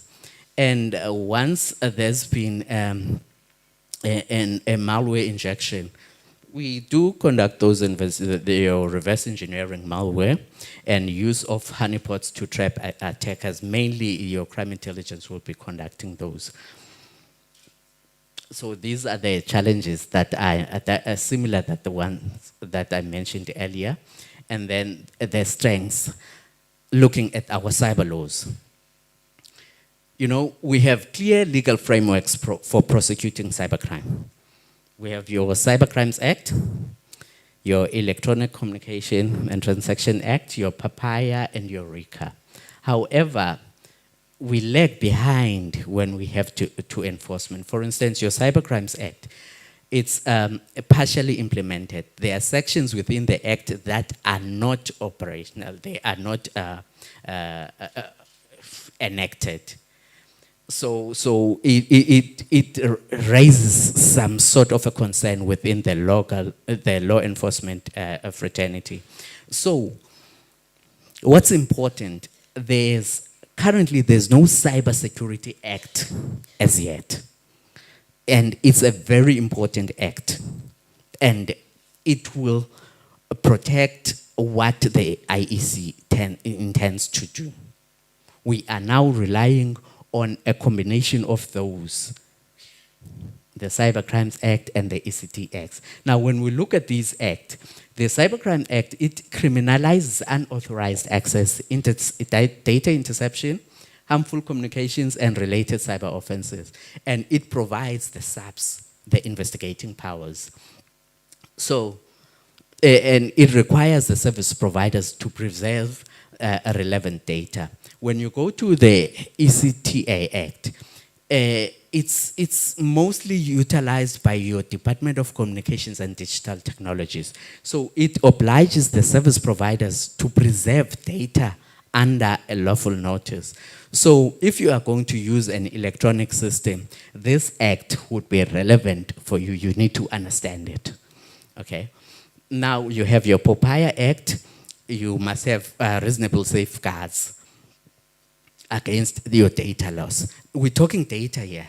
The iVoting system and the e-voting system will deal about the privacy of data of the citizens of the country. So it's important that this act form part of the other two acts that are already in place by the IEC. For instance, your National Elections Act and the Municipal Act. So we need to look at different ways of finding how this act can be part of those. Are they included there? Are they forming part of it? So, and also the RICA. The RICA Act, you're talking about your SIM card. I'm not sure how the iVoting system would utilize your telecommunications, the relationship thereof. So you need to understand the RICA. But what's important is this framework, the National Cybersecurity Policy Framework. It establishes a strategic approach to cyber defense. Now, if you look at the last point there, it tasks the State Security Agency with leading national incident coordination. I indicated there that we are part of a first response team once an incident occurs. Now, the SSA is obligated under this framework to ensure that it leads any national incident coordination. Now, with regard to your critical infrastructure protection, does IEC fall under that? Is it a critical infrastructure? ESCOM is, SSA is. So the critical infrastructure operators, they need to adhere to prescribed risk management and cybersecurity standards. So recommendations, we recommend that there should be an establishment of a National Electoral Cybersecurity Task Force. It will comprise of your security and other telecommunications, among others. And then training of advanced cyber forensic techniques, and mandate real-time monitoring during elections. These are some of the things that CETA mentioned. The international and inter-agency cooperation with cybercrime agencies. We have a good relationship with your Interpol and also your CSIR and conduct resilience drills before elections, and then review the legislation as I indicated earlier. So in conclusion, the e-voting, it brings efficiency, but it raises security challenges. And cybercrime and cybersecurity, because there's a distinction between the two of them, it must be handled jointly. So we propose that there should be collaboration and coordination of efforts, because they are key to ensure credible elections. Now, I have a challenge for the colleagues that are sitting here from WUSU, Forte, and our esteemed colleagues from, I forgot the name of the school, that look, yes, look, the sector, the security sector, particularly the cybersecurity sector, is looking for people with skills that will ensure such initiatives by IEC, they are implemented. Now, we have DPCI. DPCI's role is to investigate your national priority offenses. Now, you need skilled people in that space, because they are investigating national priority. In your commercial crime space, in your organized crime space, in your corruption space, it's an opportunity. It's an opportunity to ponder on that, yes, you're talking SAPS, but there are specialized units within the SAPS, with particularly the directorate. So you can, we have a challenge of unemployment. Consider those, because they are lateral, they do advertise posts externally, and then you can apply once you obtain your qualifications. And then you can go into that space and ensure that there is cybersecurity in institutions such as your IEC and going to IEC, perhaps if there's no cyber crime investigation unit within IEC, you should also consider that, because there should be constant monitoring of such systems, and you need people with that knowledge in order to, and those skills in order to ensure that your systems are protected, hardened, and constantly monitored on. So thank you very much. I hope I was not long. Thanks.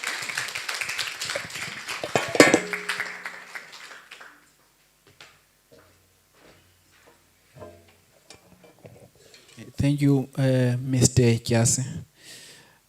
Colleagues, now we have come to the end of the presentations, but it is not the end of the session. We are going to take questions now. The first presentation came from Mr. Avuyile Ngalwa from OSITA. And then the second presentation came from Mr. Peter Nyazi. And then the third presentation came from Mr. Mandisi Muhwebi, and then the last person to present was Mr. Aluta Gyasi.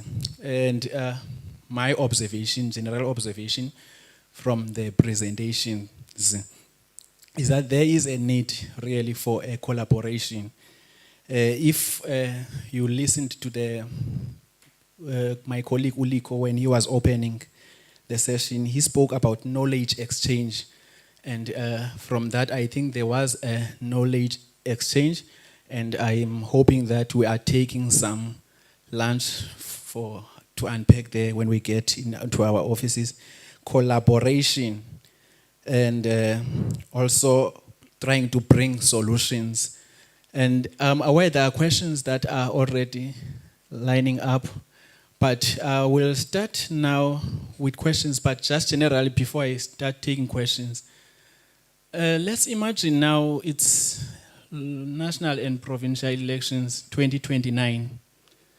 I just want to see by a show of hands those who are willing to attempt voting online. 2029 is national and provincial elections. I want to see those who are willing to attempt and vote online. Okay, thank you. I see quite a lot of us, especially with the old age, they are not interested in it. And it's exactly what we're talking about here. Is that fear of the unknown. They are just not willing to attempt. But if you listen to the representation of CETA, they are presenting quite an interesting method of voting. But remember also, they are saying there's two options, that of the internet voting, where you can just vote while you are at home. But there's also that EVM. That means you will still go to the voting station, but you will vote electronically. And then I listened to that presentation of ESCOM, and I like the fact that they took consideration of power usage to say, possible, how much power usage are we looking at? And I like the fact that they took consideration of areas that are rural, which currently do not have electricity. And then they are saying, they are talking of batteries, they are talking of solar systems, they are talking of turbines. What are these things? Yes. So there are options with all the presentations. They are presenting options. But Mr. Mukhwebi came up to say you need to thoroughly do a research on it. And then he spoke about people accepting it and being used to the traditional way of doing things. And then he's also mentioning that you need to take into consideration of those who are at rural areas. And he put an emphasis to something to which we are already doing, that of voter education. He says you will have to have a strong reach to those communities, trying to encourage them to try it, or I don't know. And then the last speaker spoke so much on the safety of this. Is it safety? And he's questioning if are we ready, but he is not just questioning, he is advising to say, but if you are considering it, do follow these processes, and you need to be members of the following organizations. Because I think also within his presentation, he mentioned that even those who have tested it, who are using it, have had their challenges with that system. So without delaying the program, because we only left with an hour, I am going to take questions. But just as I will first give preference to those, to my kids from Broadrex. If you have, guys, any question, can you pose the question? And Liko, you will assist me with the mic, and this one will be on the podium. There's 2 mics around. There is a question there. So I will. Can I see who's going to ask the question? Okay. So we will start here.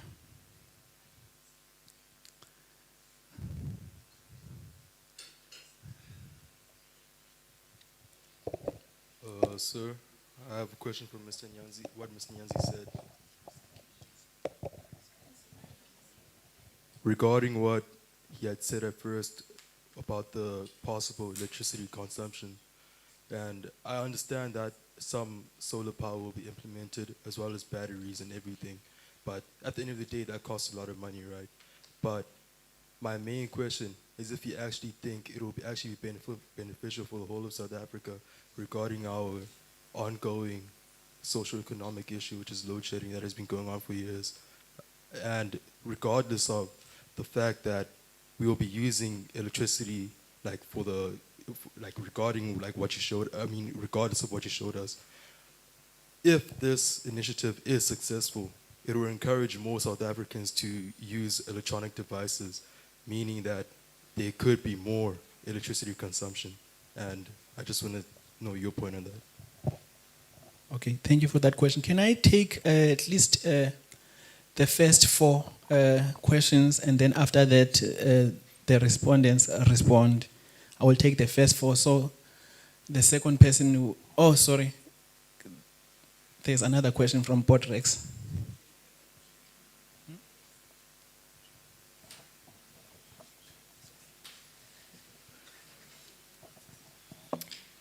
This question is for Mr. Aluta Gyasi. So my question to you, sir, is how can the public ensure reliability of the false positives in practical applications when using the biometrics? Okay, third question.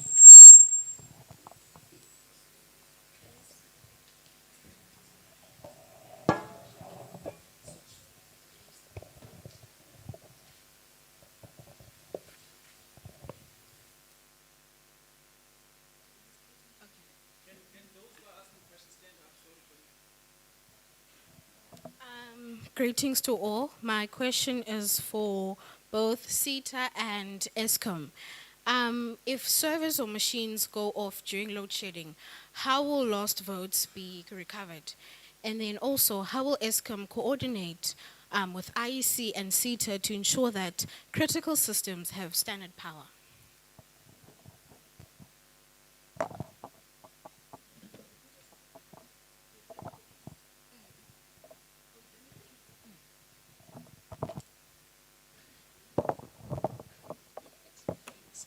Greetings everybody. Othethayo namhlanje ku-aphelele vava ndingunyawuza ke mna kufako uthahla kandayeni uziqelekazi ungqungqushe impondo. Ndiyanibulisa kule nyanga yamasiko nesithethe. Umbuzo wami endifuna ubuza nindixolele ngothetha isiXhosa. Umbuzo wami endifuna ubuza ulula kakhulu nje. Kukuba esinye sezithethi simentionile indawo ye-digital progress. Mentioned iBrazil, you mentioned iIndia, but umbuzo wami endifuna ubuza kukuba isimo salapha eSouth Africa siyasivumelana thina ukuba siqhubeleke nale voting izokwenzeka online, because we have to take into account that we know South Africa kuba our economic issues yethu ba isibeka kweyiphi indawo. Ndingenza umzekelo ngento you mentioned ba ivote izokwenzeka online, kubani administrator ozoyilawula online, but at least ngoku ivoting ibisenzeka physical besiyazi ba ku-IEC oyilawulayo ayizuba record, we don't know that part. Kubani oyizawulawula, we don't know that part. We know that izinto ziyenzeka, we have people who can hack the system. If this voting lizokwenzeka next year ingahackwa ezo vote zibe record, asiyazi lo part. Moving to the second point, you mentioned that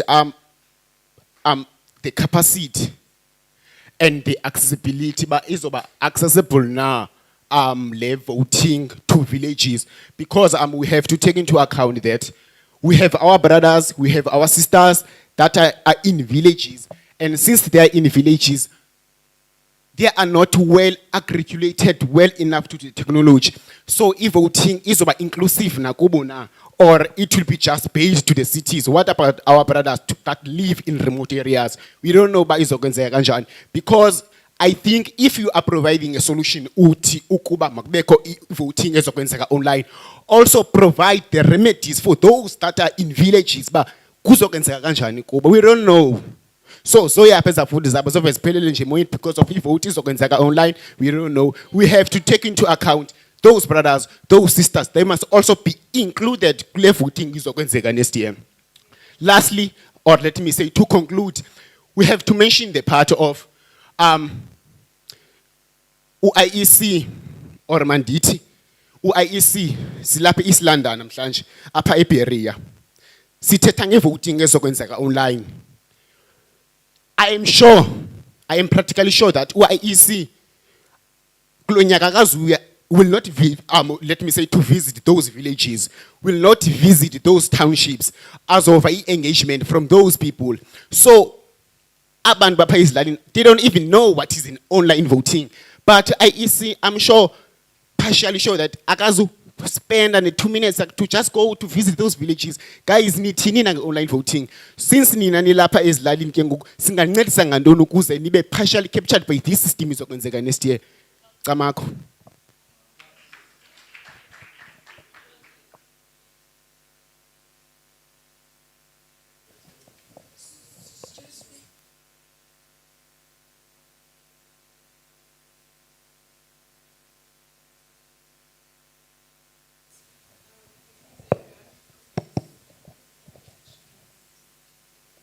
Sorry, Sisi, before uthethe ne, Can I request at least that for the benefit of everyone, because there seems to be a lot of interest of questions, can I allow at least one question per person? And then can I request that you give a name and the institution where you are coming from? There will be a chance for a second round, but I want everyone to be able to ask questions. Thank you so much. Okay, thank you. Greetings, everyone. My name is Kolelwa Dube. I'm from the University of Fort Hare. So I'm partially captured by the latter speaker, but I will also rephrase the questions that I have in saying that how you mentioned something that when you are scanning through the voting, it shows an ID or something, but I wasn't clarified.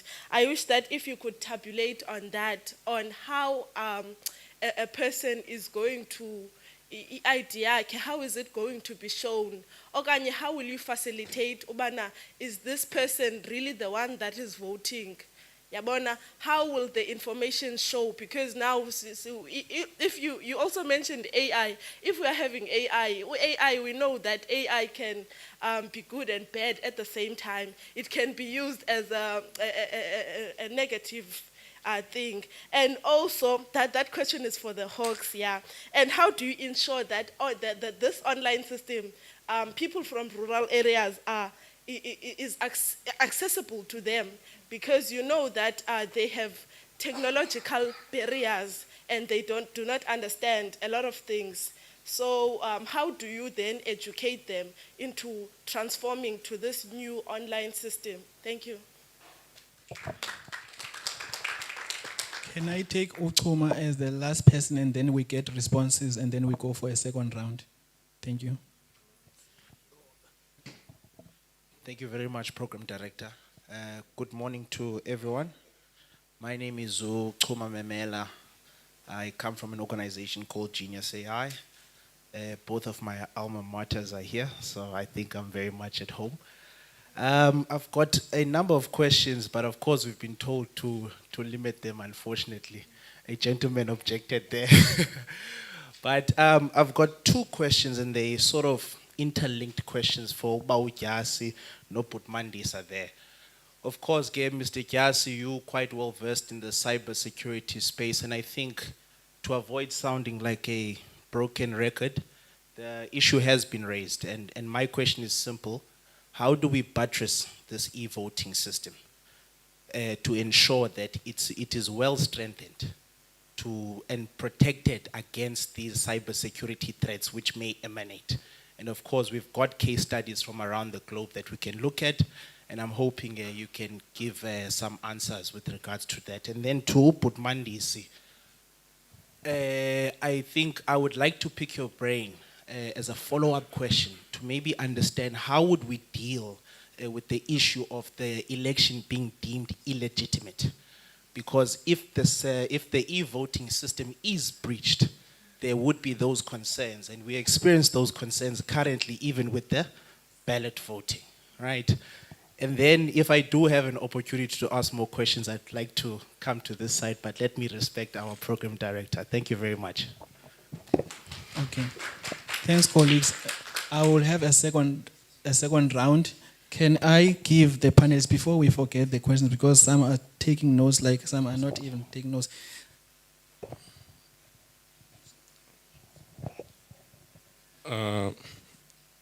Thank you for the questions. I'll start with the first questions that I was asked on my thoughts on the load shedding, and ESCOM providing electricity for e-voting.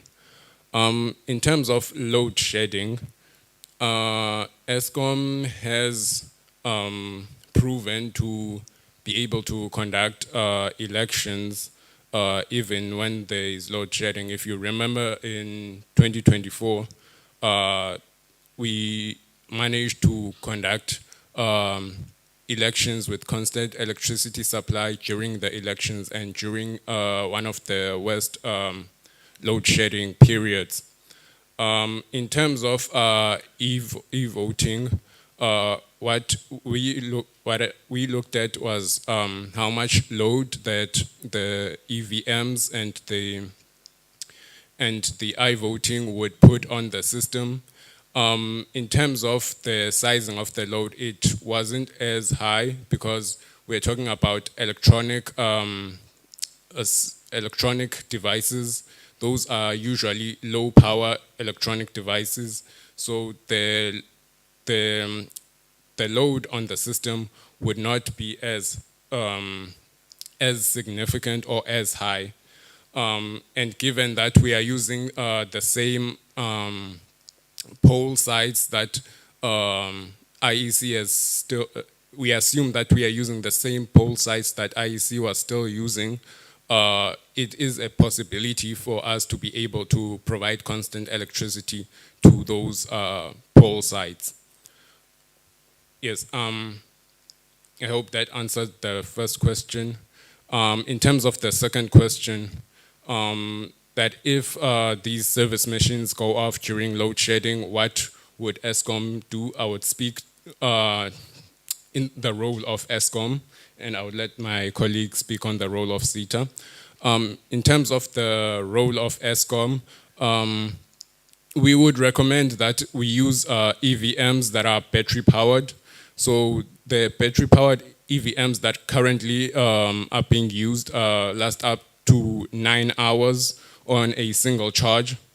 Given the admin or the logistics of IEC, we would recommend that they would ensure that these EVMs are charged fully before elections commence, such that if there is load shedding, then we would be able to continue the elections via a battery-based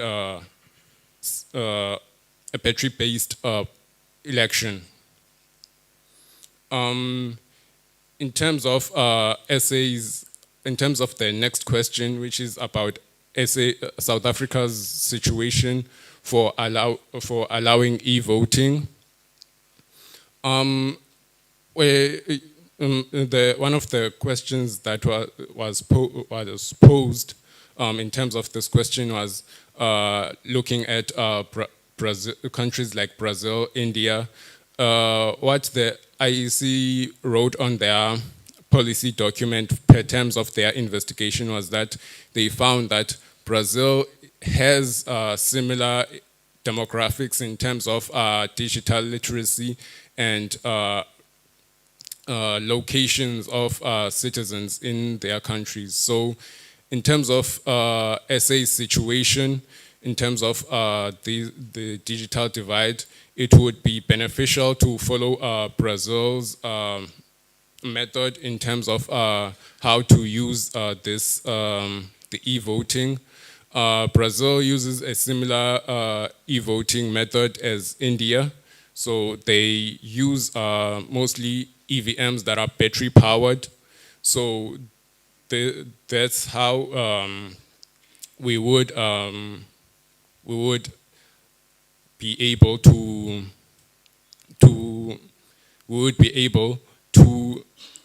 go forward with the elections.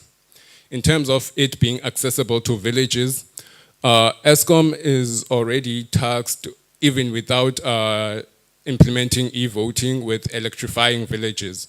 So it's ESCOM's duty to electrify villages, even if there is no e-voting. So they would still be tasked with electrifying villages, would still be tasked with putting in microgrids, such as using solar and batteries. So in terms of accessibility, these e-voting systems can be accessible. Some villages have internet connectivity, even though the internet connectivity isn't as robust as those of urban areas. And also, in terms of the load shedding in these villages, ESCOM and IEC would have to collaborate to ensure that which villages will have load shedding during the election, and so that we can be able to provide the EVMs that will be battery powered for these villages in order for a smooth election to take place. I think I've run through all the questions. I hope I've answered your questions satisfactorily. Can I go again? Okay. I'll start with the young lady here who asked in terms of offline processes in regards to if information, if you capture information and your device turns off or there's a power outage or issues. So as I suggested, we want to make sure that that application is an application that is digitalized, web-based or mobile-based, which there's the difference between the two. I don't want to get too technical, but I'll just say web-based means it's an internet providing. Mobile means you can get it from a Play Store or a Play Store, which is a service provider based on your actual phone or device. Now, in a situation where internet goes off and you'd be voting at a voting station, right? So you scan and you vote, you put your ballot vote in, right? Now, in that situation, we need to first make sure, as alluded by my colleague here, that we have backups, battery power up, as well as making sure that internally the ICC should provide a form of internet provider at that specific station. This will then allow that area, or let's say that voting station, to be able to get the backlogs from your initial devices and be able to then upload that specific encrypted ballot, which will then be for count for voting aspects. But the same thing with that as well is that since it's maybe on your mobile app and you have mobile data, you should be able to, once you have a connection or initialize it, we stipulate that specific ballot and encrypted into the actual data storage where it's the channel goes through as well. So that's one. Two, what is the other question? What can we do to make sure information is not lost if people have voted? Okay, I think that's one of the other questions. Let me see. Who will be in charge? Yeah. Who will be in charge, I think, was asked as well, of the digital platform. That will fall to the IEC, as based on the Act, they are the people that are in charge of voting in South Africa. We are just a liaison for in terms of coming up and assisting them in terms of the application development and other aspects, but the people who will be in charge of the voting and the processes would still be the IEC as well. Then there's one question from the lady who was talking in terms of QR codes. So the nice thing about dynamic QR codes is that we won't necessarily attach information about a person to a QR code, no. The QR code is what we call gateways. So basically, the minute you scan it, you would then go to the gateway for validation. That validation process would then be the thing that, whether it's digital, facial, or it's literally a thumbprint. And with hopes that there's an integration with Home Affairs, you would then be recognized as a citizen or a person that has registered to vote, and from there you would then be allowed to continue casting your ballot and your voting through the digital app that has to be developed by the IEC. So I hope that answers the questions. Are they? Yeah, I think that was the answer. Thank you so much, Budi. Before I go to Mr. Mkhwebe and Mr. Jas, colleagues, I think I need to emphasize that at this stage, the IEC is not planning to replace the traditional way of voting, which is the ballot paper, but for the upcoming election. But we are in consultation stages. We want your views. If you recall very well, or you received that concept document, there was a conference or elections in Daba that took place in Cape Town. And if you recall very well, we report in Parliament in that committee of Home Affairs. But what they said to us as the Electoral Commission was that go back there to the voters. How do they feel about this? So we are not at any stage planning to replace. In fact, at least for the upcoming election, there's not going to be a voting. I felt like I must share that one. I will hand over to Mr. Mkhwebe to respond to the question, and then he will hand over to Dr. Jas. Okay. Ish. This is an institutional arrangement.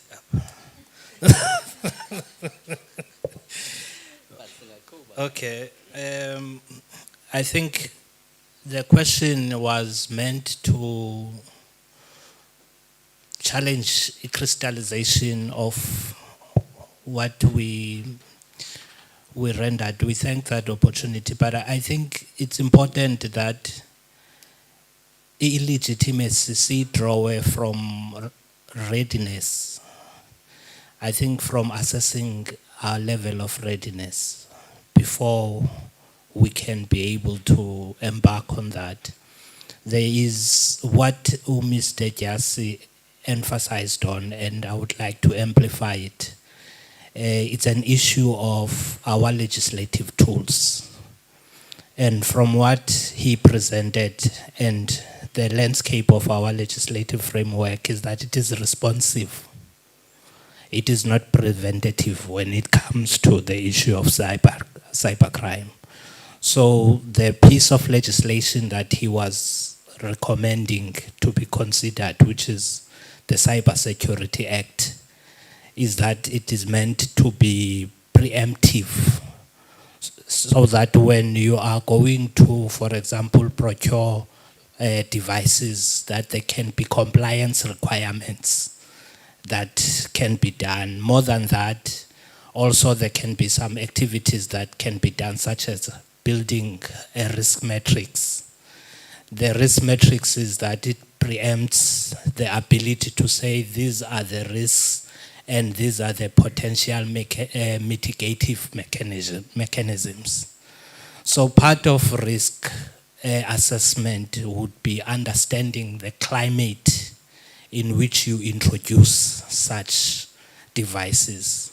For example, I think there is the incident where, for example, I think it's still in courts, where the segment of society that says this vote was not legitimate. So it means there is already a risk level that has moved from green either to orange or red. So I think that is that. The other thing is the issue of, I think, phasing the piloting. That it should be clear that when we are, because the devices or the services that are mentioned or solutions that are mentioned by electronic voting, you find that they are not necessarily talking to casting. They are talking to transportation, storage, counting, and also functionality in terms of assisting disabled people, but they are not necessarily talking to casting. And you find that in these areas, they are already using them. The IEC is already using these mechanisms, and they have not yet perfected the usage in those areas. That perhaps the phasing should say, before we can entrust you with the casting, even piloting the casting, let's have a certain level of confidence, of reliability in less risk areas. I'm not sure whether I've answered you, Mhlekazi. Thank you. Thank you for the great questions. That question, yes, it's very. Now, in looking at the examples of your false positives when using a biometric, you'd expect that question from a WUSU student or a UFH student. So that's great coming from you. It's very intelligent. So when you're talking biometrics, you're talking your fingerprints, your facial recognition, the voice recognition, and your iris recognition. Now, with regards to fingerprints, obviously there may be two or more people with the ridges that are similar, you see? And the facial recognition, there might be a photo of someone else that may be mistakenly used, and the voice, the background might mimic the noise. You see, might be a factor on a valid voice print, and also your iris recognition. So the resolution becomes a factor. Now the most important thing will be your multi-factor authentication. Don't just rely on one to avoid that those false positives, you see. So you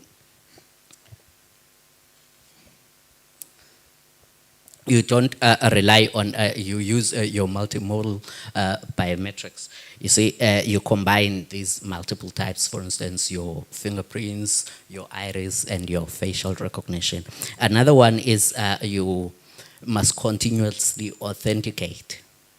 You see, it's very important, the authentication, you monitor the user activity over time.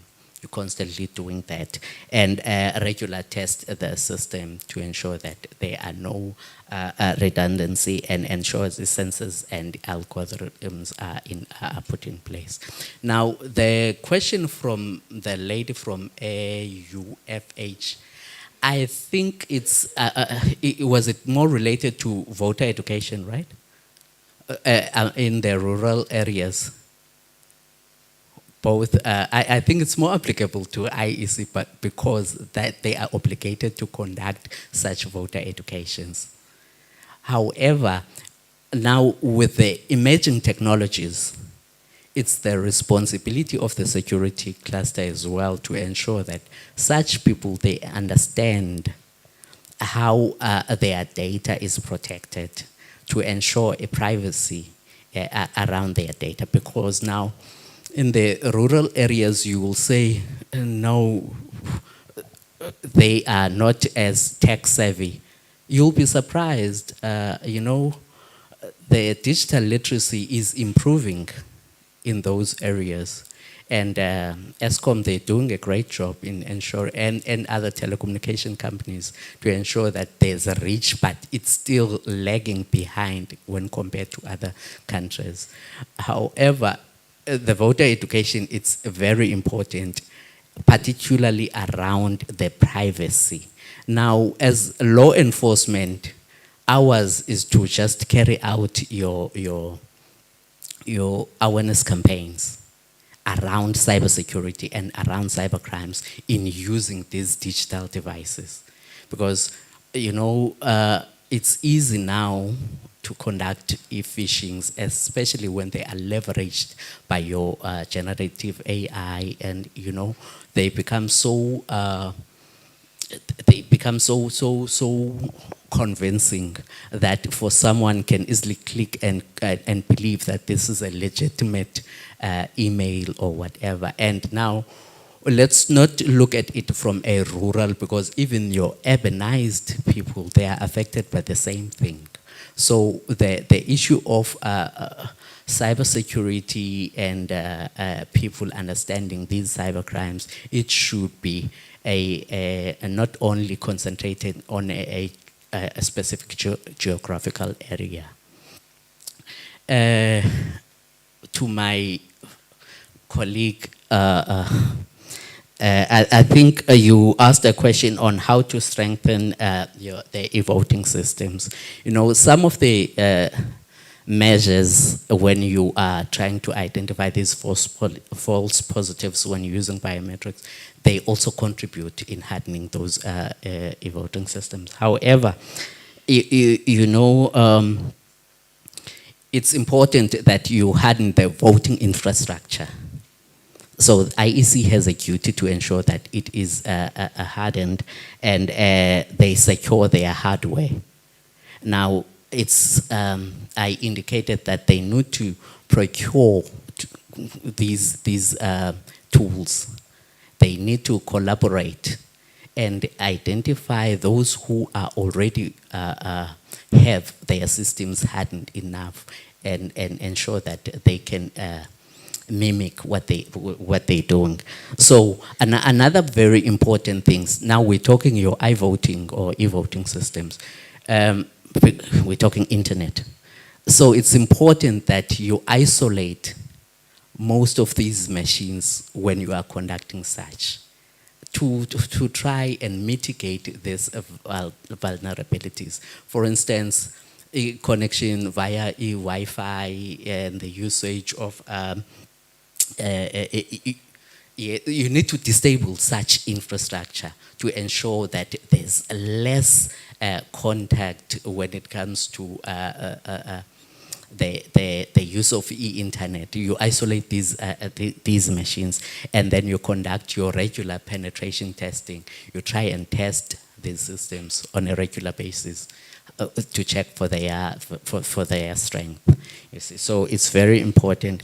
So that will determine their security. You conduct the security audits before the elections, during the elections, and after the elections.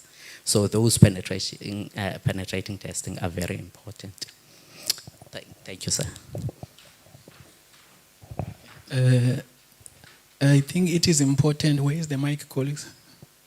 I think it is important to note that as the IEC, we also have a mandate of reaching out by means of doing voter education, and on regular basis we are doing that. We are constantly visiting communities. We are visiting, I think we've been visiting University of Fort Hare, trying to reach out, sharing this information, doing voter education, because we want to be seen actually doing the work. So I will take the remaining two hands from this side, and then I will go that side. First, okay, it's fine, you can go ahead. Okay, thank you. Good morning to the House. My name is Lundi Mkosi, a student activist from Fort Hare. My first question is this one. Does the IEC have rules and regulations for registration of political parties? Because currently we are standing on 609 registered political parties. So is there any mechanisms for IEC to regulate the registration of political parties? And also, are there any mechanisms to trace down the political parties that are no longer active? Because if we have unlimited registration of political parties, each and every leader that is at a national level, when they are expelled or suspended from their political organization, they feel entitled to open their political organization. Secondly,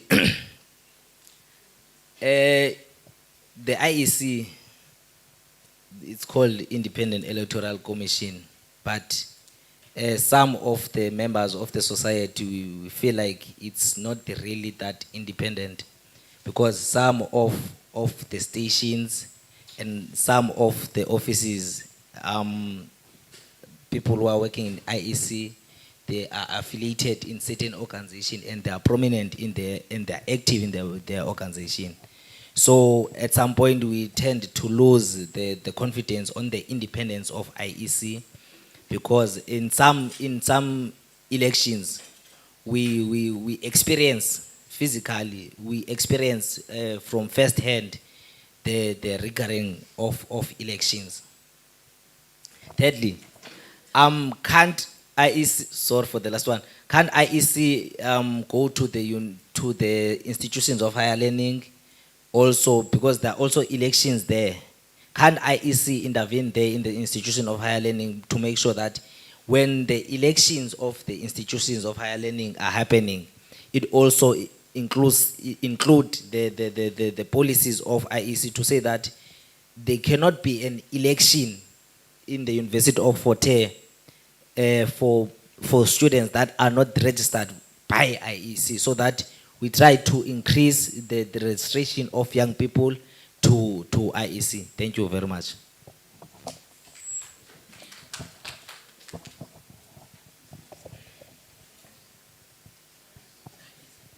Is that okay? It's fine, you can go ahead, but okay, go thank you ahead, very Susan. much. My name is Sisi Pomaso, and I'm a law student from the University of Fort Hare. I'm not sure, Mr. Gias, if I should direct my question to you, but I was listening to your submission on the regulation in line with the Electronic and Communications Act, where it speaks about how it regulates to protect unfair access, unauthorized interference with data specifically. And you mentioned, which is in accordance to the Act, that if it has been alleged that the system might be compromised, it then becomes, the solution to that is for investigation to be conducted and to see what went wrong and who's going to answer to that. Then I'm concerned as to the practical implementation of that, because in the practical sense of it, let's say we have elections on the, let's say it's on the 20th of February 2026, hypothetically, and then on that particular day, it is said that the system has been compromised and we are using your e-voting, let's say. Then my concern is what then happens to the voting. Do we stop the voting and say the system has been compromised, therefore we need to entertain that and sort that out? How is the law going to fit into that in ensuring that the mandate of the ICC is maintained to the free and fair elections? And how do we go on about that with the practical implementations that need to be considered? Thank you very much.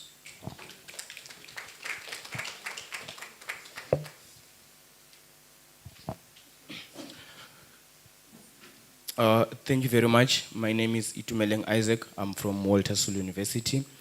I have two questions on my side. The first question is that I think it's directed to IEC.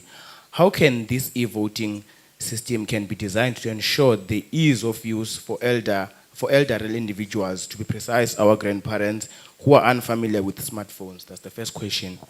Then the second question, I think this one is directed to Mr. Nyazi from Eskom.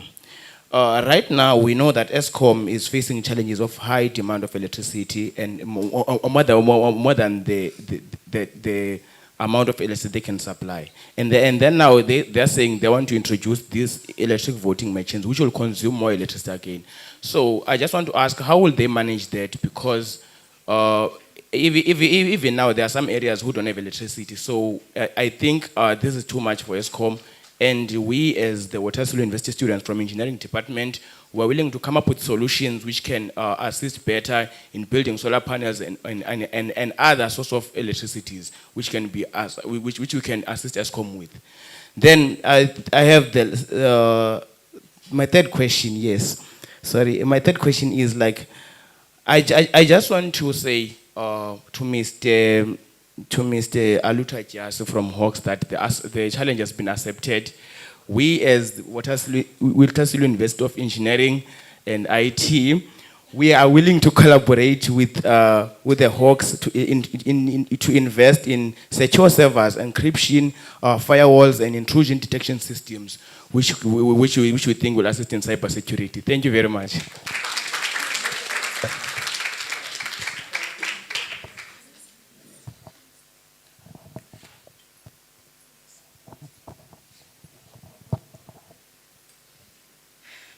Molweni.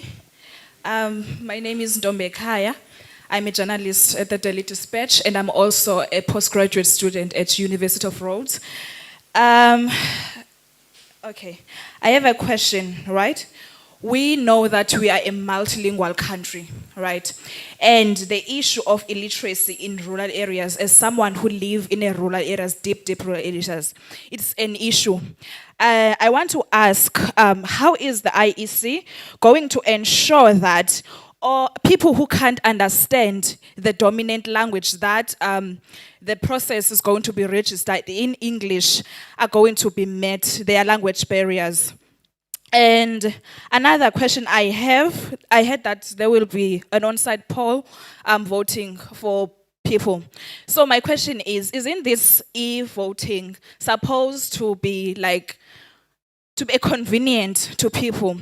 So why are we supposed to go to the voting station? Let's say now I am paralyzed, I can't walk, and I can't understand the language that the system is registered in.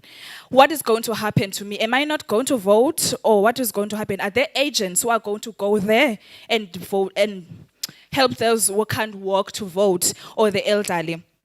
And another question that I have from Mr. from the SETA, I want to ask, how are you going to ensure that the system doesn't crash? Because we know because of traffic, the system does crash. And if it crashes, how are you guys going to make sure that the information that was already put on the system is not lost? Final question to you, sir, from ESCOM. You mentioned something about temporary electricity things. I forgot the name. I want to ask, now that you are going to place those temporary things for electricity, are you going to take those?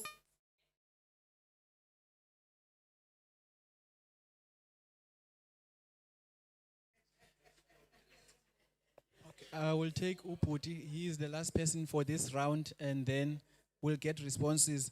But I think, that question, Kaput Sipo, will be responded to. I will request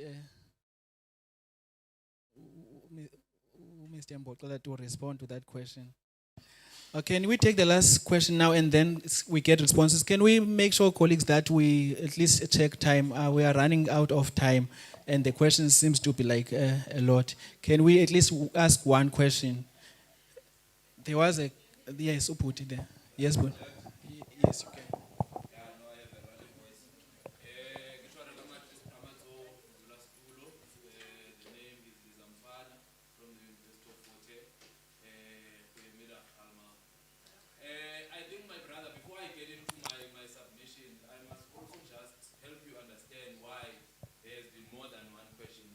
Presentations, quite dense presentations that were made here.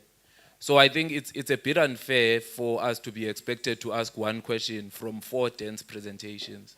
Not to say that we are disregarding the importance of managing time and all of that. So I will keep my submission very short. My first comment before I go to the question is that this would be a very brilliant idea if it were happening in another country that is not South Africa, right? Here we have the highest, we're one of the highest, most unequal societies in the world, right?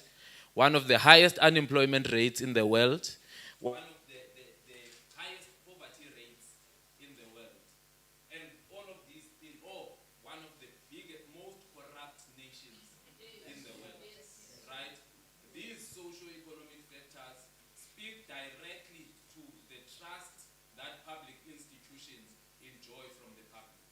So what we're being to ask here is that we must take our power to elect our leaders and give it to a computer that will be run by people that we don't know, already understanding the erosion of trust that is currently happening on public institutions. So I think we're engaged in an exercise of putting the donkey before the cart, the cart before the donkey, in that there is no real work that is being done to actually rectify the systematic shortcomings such as corruption, inequality, and so on, particularly access to ICT infrastructure in the rural areas, as my colleagues had noted. So I think that the IEC, it's a very novel idea that you are producing. And unfortunately, it is being influenced by factors that are above where you operate. Because these issues that I'm raising are not the prerogative of the IEC. It's not the responsibility of the IEC to fix these issues that I'm noting. But unfortunately, the IEC exists within this context. And I think that it is I can't find a proper word, but siyanqama. Xa sizothi sifuna ukuleqa i-online elections ngoku or electronic elections ngoku, while we have not mastered manual elections, right? So I think those are some of the considerations that I want to raise without being too long. And then I do have a question on the issue under discussion directed to you, Baujas. I think my question or my interest rather, is more on the issue of the information, right? Surrounding the breach of the system, because we will understand that when elections are breached, it has potential to cause serious instability in a country. We have seen, for example, in Mozambique, how that situation ended up. So what are the measures that will be put in place to guard against these breaches being elevated to threats or to our national security? And what is the balance that you will make in that regard between classifying particular information and making sure that certain information is public as constitutional required? Thank you.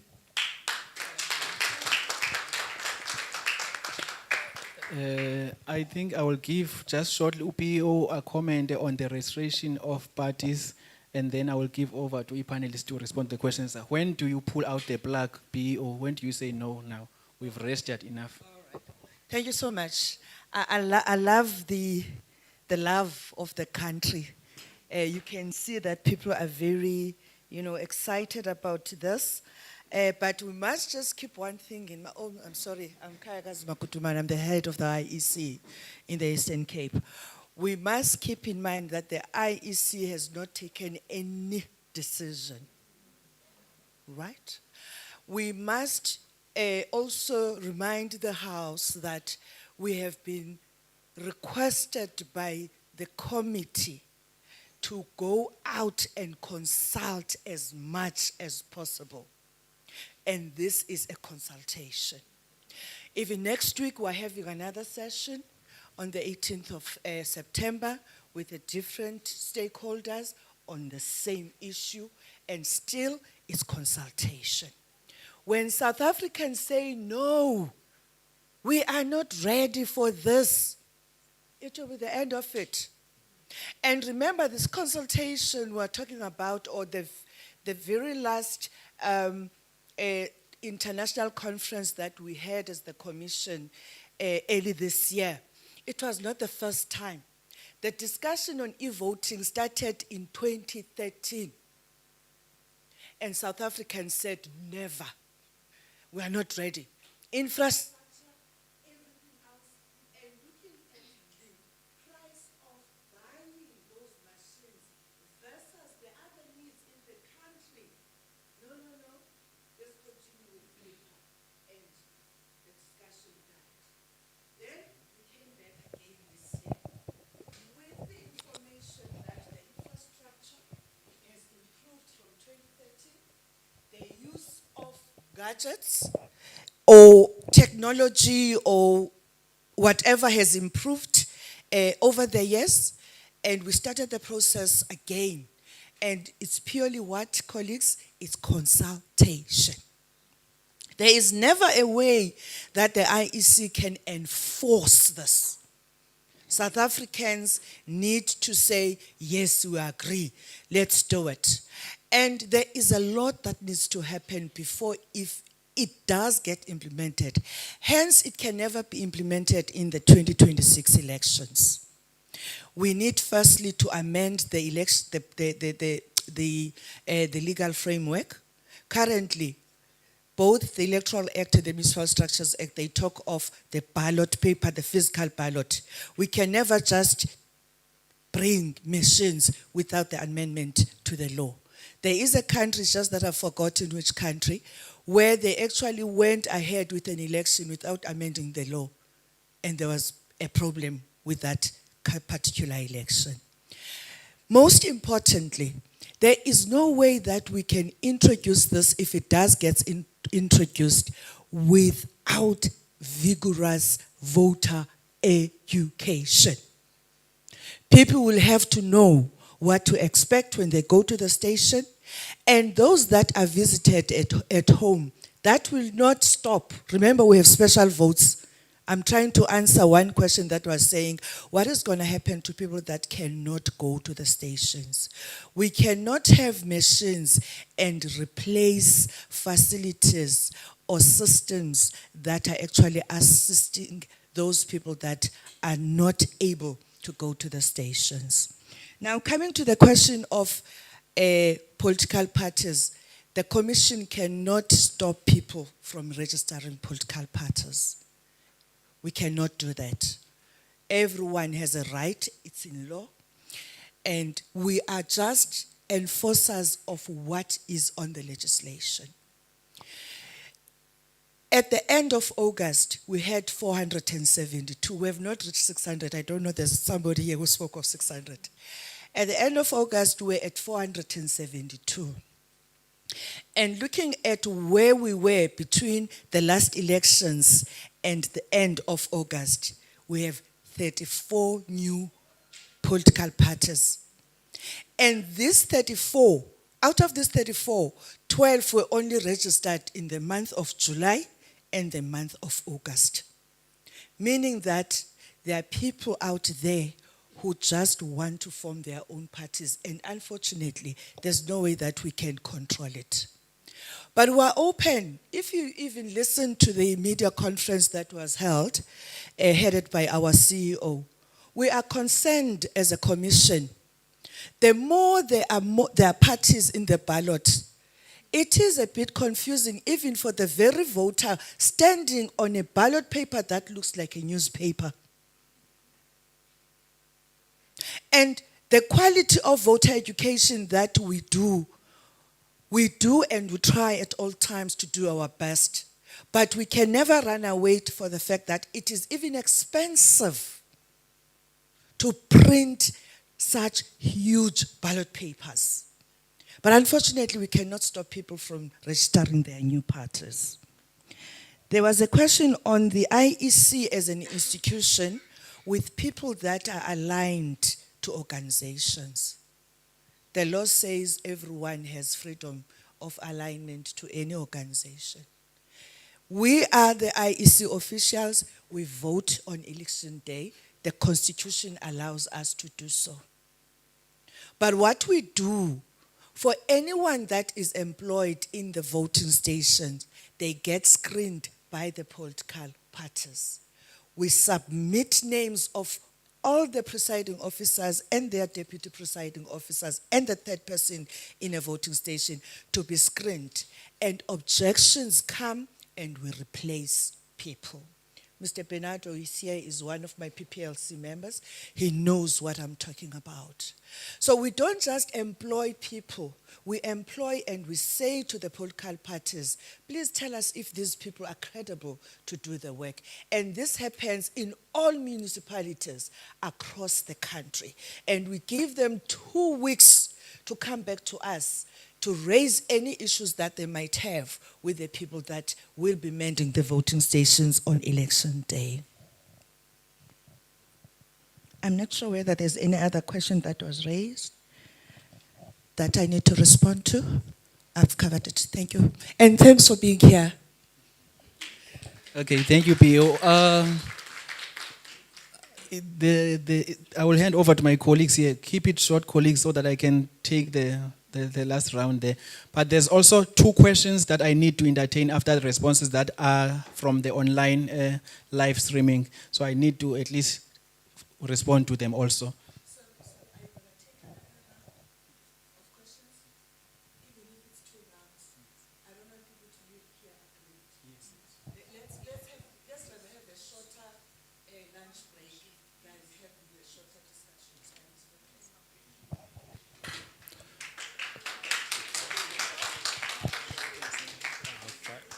So I'll try to keep it short in terms of my answers as well.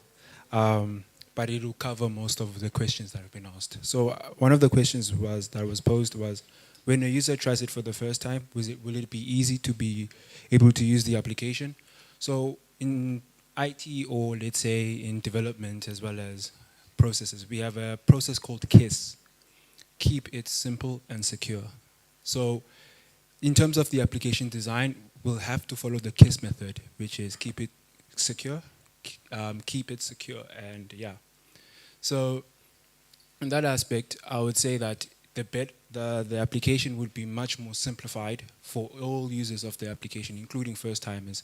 This way they are able to navigate the system as well as make sure that they're able to cast their vote on that system when it comes available at that time. Then I remember as well there was one about crashing, in terms of what happens when a system crashes. As I alluded before, I said that if a system crashes, we need to make sure that they are prompted, or gears, I would say, or utensils and gears and utensils that they can be used to mitigate those risks and factors. So for example, I would say, let's say you are at a voting station and you are trying to vote, and there's a hiccup in terms of electricity. I'll make an example. In that aspect, there's a network or the network's down, right? We would implore or suggest to the IEC to make sure that there's mobile network vehicles that are in place to assist in terms of making sure that connectivity is still established while that issue is persisting. Then I also alluded to say that QR codes have session times. So when a person enters, it goes through a QR gateway. You are entering an intranet of the created substance, I would say a substantial network that you will be allowed to, which is encrypted already. And with that in place, your information is encrypted as well as you're given a short time frame to be within that network, which is called token-based. So now you're given a token to access that network. And once you're inside, you have a total of a simple mind frame, from a simple time span to do the necessary processes that you need to do. And then once that time frame expires, you will be out of that network. That will also mitigate in terms of the amount of people that can go in, not overloading the system as well, and making sure that we keep track of the amount of people that are working. So yeah, I think those two questions that I could impose on. I'll give this to the colleague.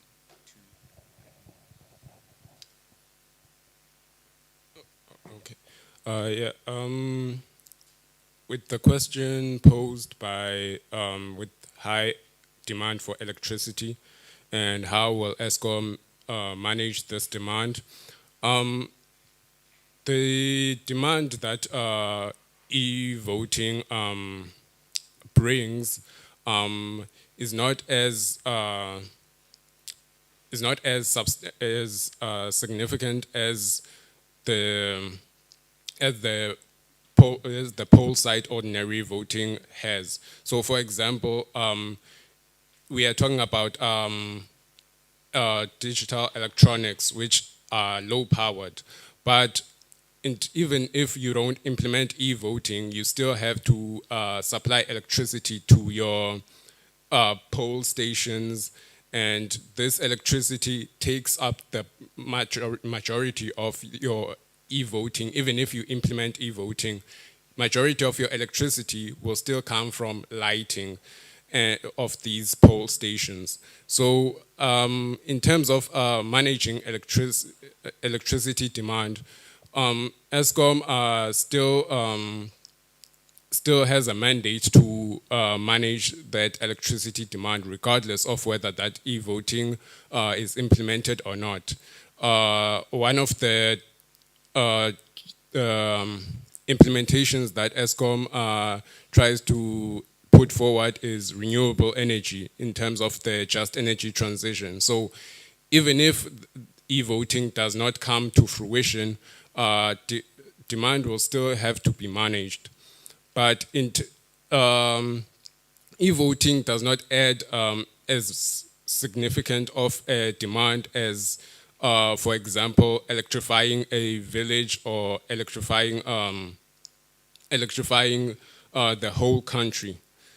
So even with those numbers that I put forward in the presentation, those are figures for the whole country. So we are assuming that the IEC will still be using the same polling stations that they are using, which still demand the same amount of electricity that was demanded during the 2024 elections, and we managed to be able to provide constant electricity even though we were still suffering from load shedding back then. I hope that answers the question. In terms of the microgrids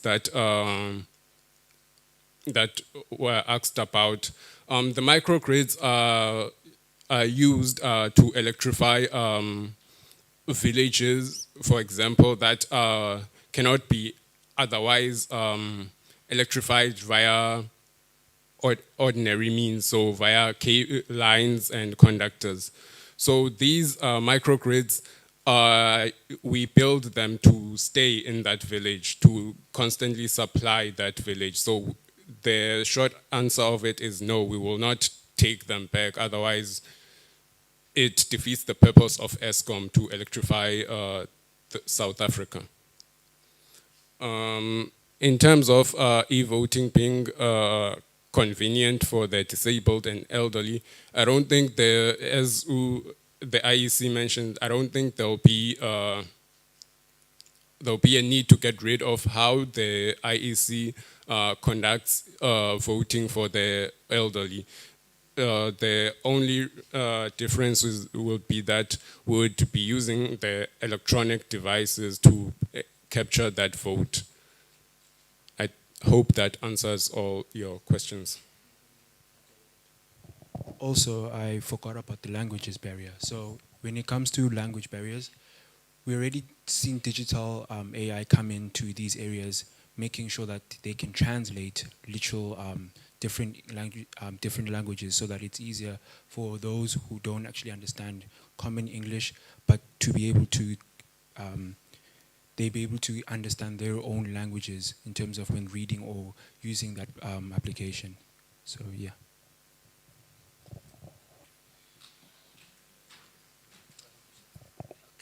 Thank you very much.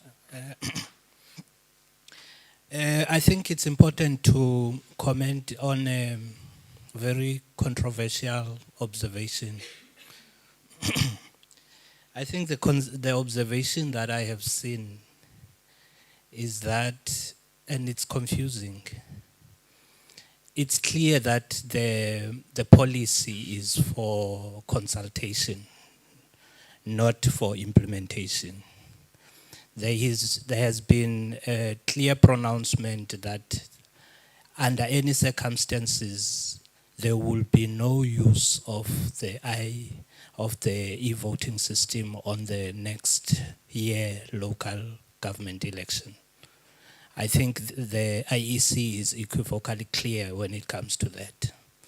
But the observation that I have is that IEC says there is no determination of the use of e-voting. But when you listen very carefully to the tone seeks to suggest that the IEC has some biasness towards the e-voting.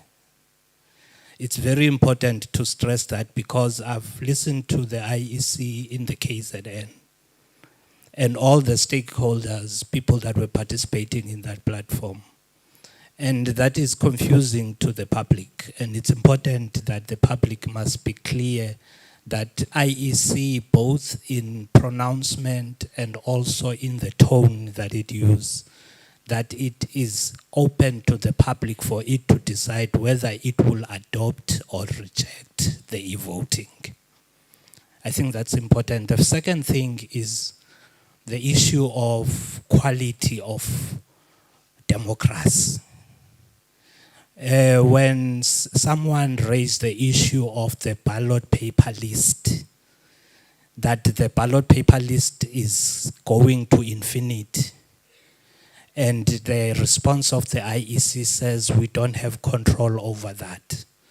Constitutionally, the IEC is mandated to ensure the quality of democracy because voting is an instrument of quality of democracy.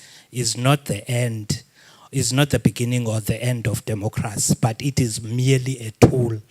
Ultimately, we have to ensure that IEC delivers quality democracy, and therefore IEC can comment on the entry requirement of parties, new parties.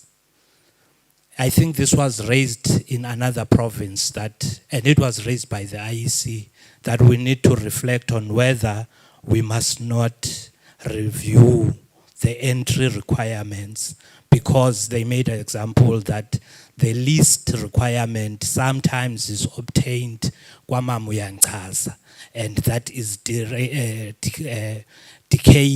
the quality of democracy.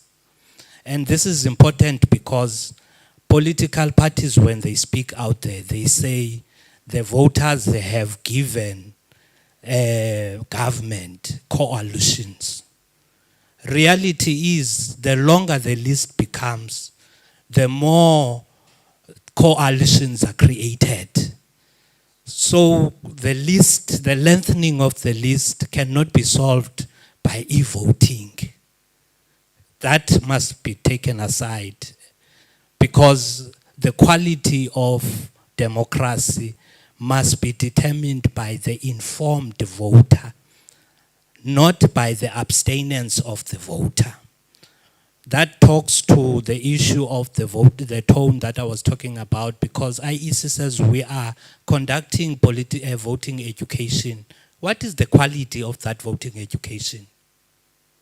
Do you have a transparent syllabus of that education? And who is delivering that education? Because part of that education is outsourced, and is outsourced to political parties. And some of the political parties are not happy about other people voting and are happy about other people voting. And that's the reality of the country. And we must not shunt away from that reality. So when we're talking about policies, we must not talk about policies in a manner that seeks to conserve the status quo. I think that will be mine. And I think that will have covered most of the issues, such as the issue of, I think, the voting at schools, at tertiary schools. That was a great input at a policy level, because it talks to the practicality of policy education, of voting education. When the syllabus of voter education from IEC seeks to synchronize the requirements of voting at a particular level. But the issue is, Mhlekas, is the age group. When you are saying there should be a registration, there are those people that may be at a lower age for them to be registered, for them to qualify to vote. So it must not seek to exclude. And I think last is the issue of that was raised by the IEC, that the e-voting was introduced in 2013 and it's being reintroduced again now. It's important now to learn from 2013 that what is it that will determine that we are ready for e-voting or not, so that it does not look like a testing, like we keep on testing, are we now going to succeed or not? Or we need to have clear indicators that when these targets are met, therefore, we are going to go back to the public and account to the public and find whether the public is satisfied with the improvements that have already been made, so that it does not only become an issue that we did not have the infrastructure, now we have the infrastructure, can we move now, as if the infrastructure is a bottleneck. There are far more deeper issues than the infrastructure readiness. Thank you.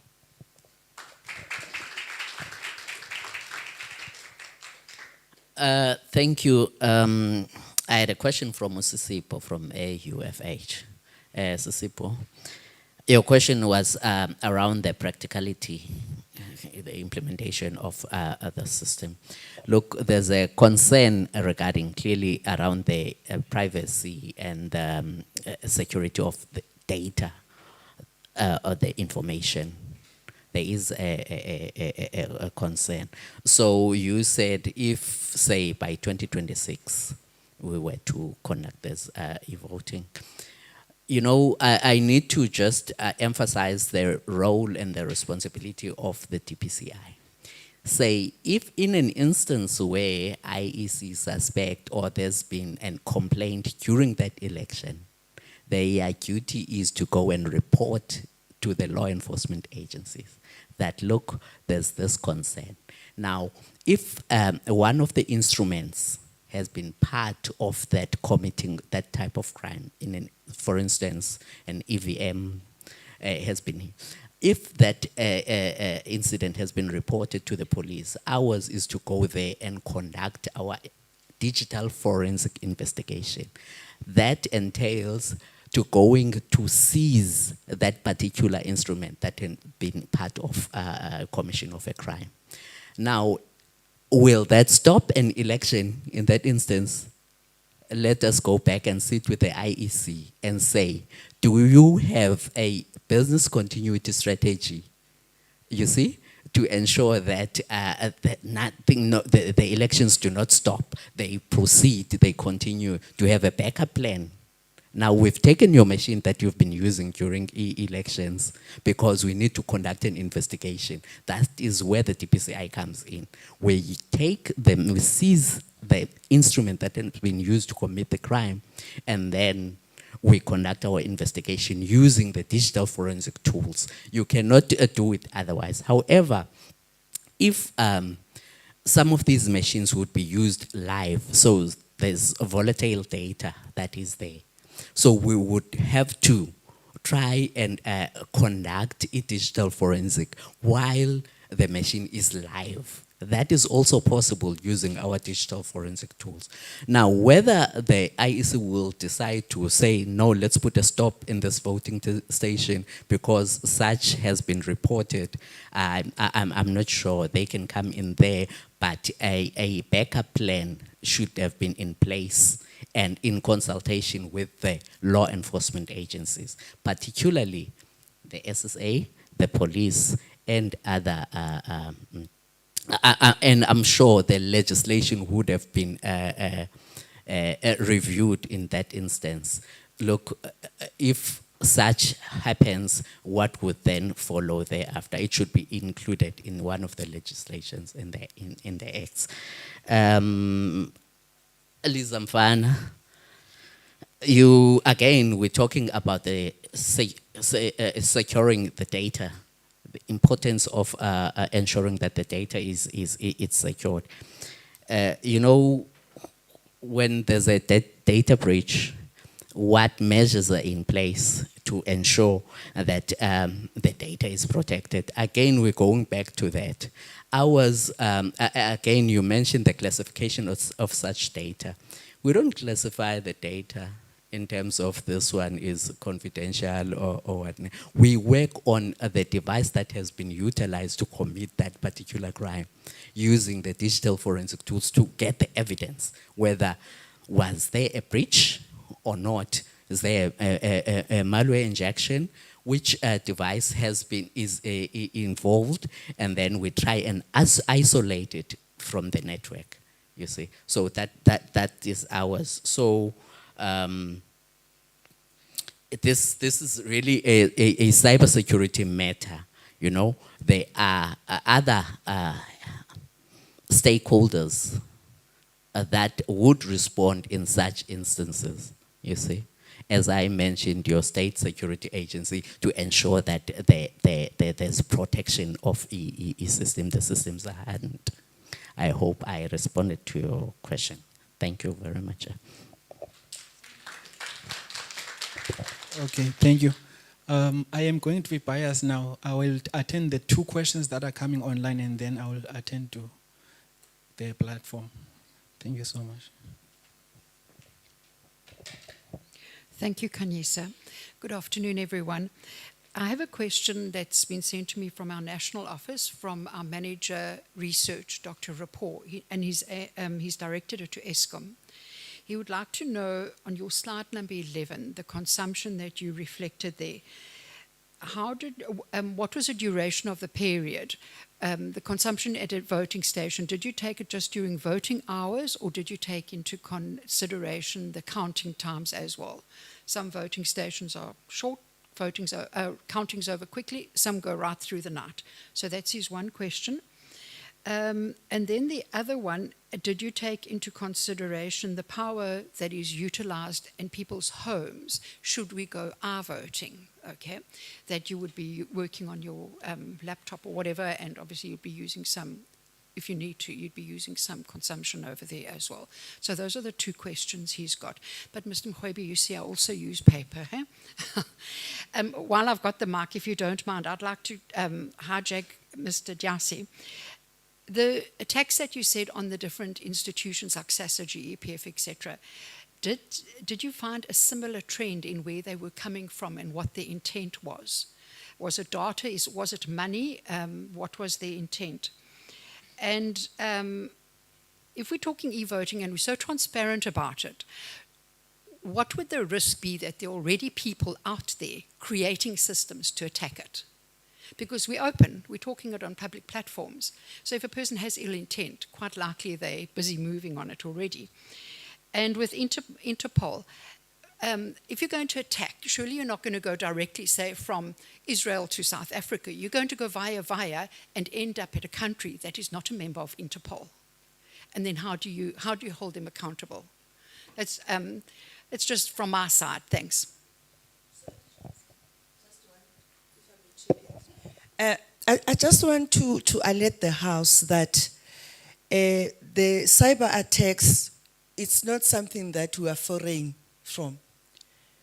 Our Chief Information Officer reported in the very last election, 2024, that there were thousands of attempts to attack our systems.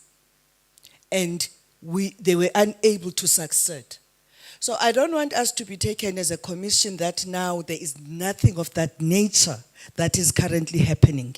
Even the elections before. It's something that is happening currently, and there are systems in place to ensure that they don't succeed. So with this, we are quite aware of the higher risk that we'll be coming with, meaning that we need to beef up whatever systems. And this consultation that we're having today, when we had our international conference in Cape Town, there were various stakeholders like yourself, ESCOM was there, Hawks was there, everybody to say, while we are discussing the actual e-voting, whether it should happen or not, let's have a holistic approach in terms of what should UIEC be ready for, and how must you prepare the terrain for that e-voting if it does happen. I just wanted to highlight that attacks are happening. Remember, you were sure that we've been attacked, and I kept on saying they are attempting, but there's no attack. Thanks. Thank you. Good afternoon, everyone. I have a question here from Mrs. Aviwe Mbambo. She's watching online. It's directed to ESCOM. She wants to know, so the data centers has been identified as high electricity consumption component. However, the data center enables voting, vote counting to take place simultaneously while voting is taking place. So what model would be best suitable? Are the battery operating devices able to have a data center or enable vote counting? Thank you. I will take two hands this side. I've been receiving complaints from the from the elders now. They are complaining, so I will select the elders and then see how the program goes. I've never felt so old as today, and I've never fought for a mic like I've been fighting for a mic today. Thank you so much, Kanyisa, for finally giving me the mic. My name is Africa Makongo. I'm the member of the MPLC, representing the African National Congress. I also serve in the municipality as a MMC of Finance. I'm not going to be long because I think most of the technical questions have been answered. I'm just loving the atmosphere of the young people expressing themselves and the declaration of collaboration with our engineer at the back. I'm looking forward to that collaboration. Look, colleagues, I was thinking, and I'm not going to repeat the questions that were asked because of time, but I was thinking, you know, these few words, and I think that's where Mr. Mkhobi was speaking, that this will bring much convenience. But with convenience, we will experience catastrophe. Very convenient, because we will have twice as much as voter turnout, for instance, because everybody literally will have an opportunity to vote. which should be welcomed. Because looking at the numbers in the last election, almost a third, only a third of people came out to cast their votes. So this would be a huge convenience, but at a huge cost. Secondly, I have cost because I can see that there will be, in terms of monetary rands and cents, reduced cost. But credibility, at what risk of credibility of the product that would have come? We will be led by literally because people, it will be the survival of the fittest who can hack the system, who can rig the votes. Then the government will be formed based on that uncertainty. That is, I think, one of the things. Lastly, and because of the time, I've got here the capacity of the IEC staff. I think when we go to voting, which would be very convenient, but we experienced in the last election, and I think most of us have spoken on it, that the capacity of the staff at the voting stations, just to produce a clean, efficient work on the voting day or the 3 days of voting what were there, including the electronic devices that constantly had troubleshooting, problems.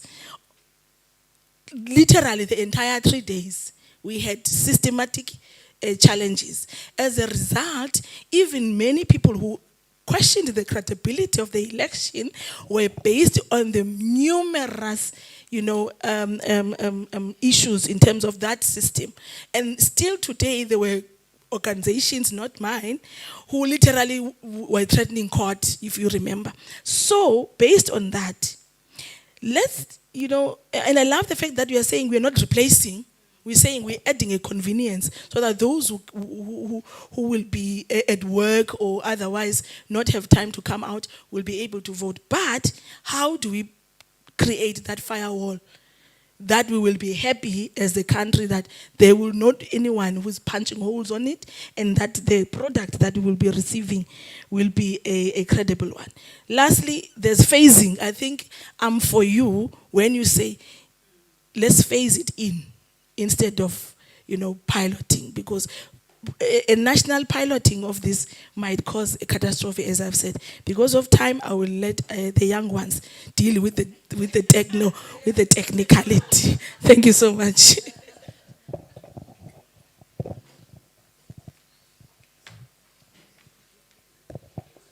I'll come back to you.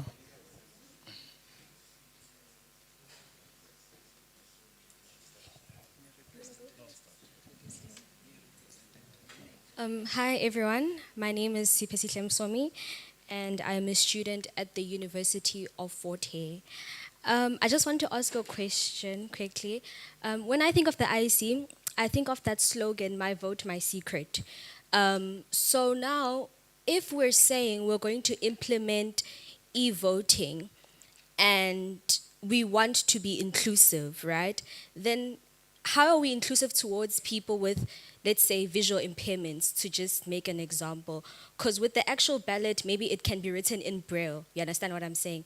So now how do we then include people who cannot see while still maintaining the thing of, dignity and secrecy and allowing them to actually vote? And I don't know if you understand the question, but yeah, that's the question I have. Greetings to everyone. Lotetayo nguSilathiso Sikhutsho. I'm from Walter Sisulu University. I'm doing civil engineering. I will start by saying this. For me, even democracy is corruption. Why I'm saying this is because even the people who are contesting elections, or the political parties that are contesting elections, they have people behind them who are funding them. And they have interest. When they get to government, they have interest about, this is what I want from you. So it's really, the reason I'm saying this again is that if we allow a situation where we'll allow e-voting to be, a process that we go for. That means we'll have a government that is corrupt, even more corrupt than this one. Because we'll have people who have access, but I spoke to a particular party and then we negotiated that is gonna give me half of the land, perhaps. Then I'll find that, then it wins elections. We partner with America, then we win elections, then I know for a fact that that government is my government. And again, we know that South Africa is one country that is having a lot of superpower, countries that are superpower, that have interest on it. For instance, when we speak of Russia, South America, they have interest in South Africa. And we are not immune, we will not be immune to the hacking and everything else that you see. So I wanted to comment on that, but also I want to ask, but say clarify you a little part that this is consultation, because I've watched the other consultation in I think it was at KZN, where I saw that even IEC ngatu that have already, they're in process of doing it.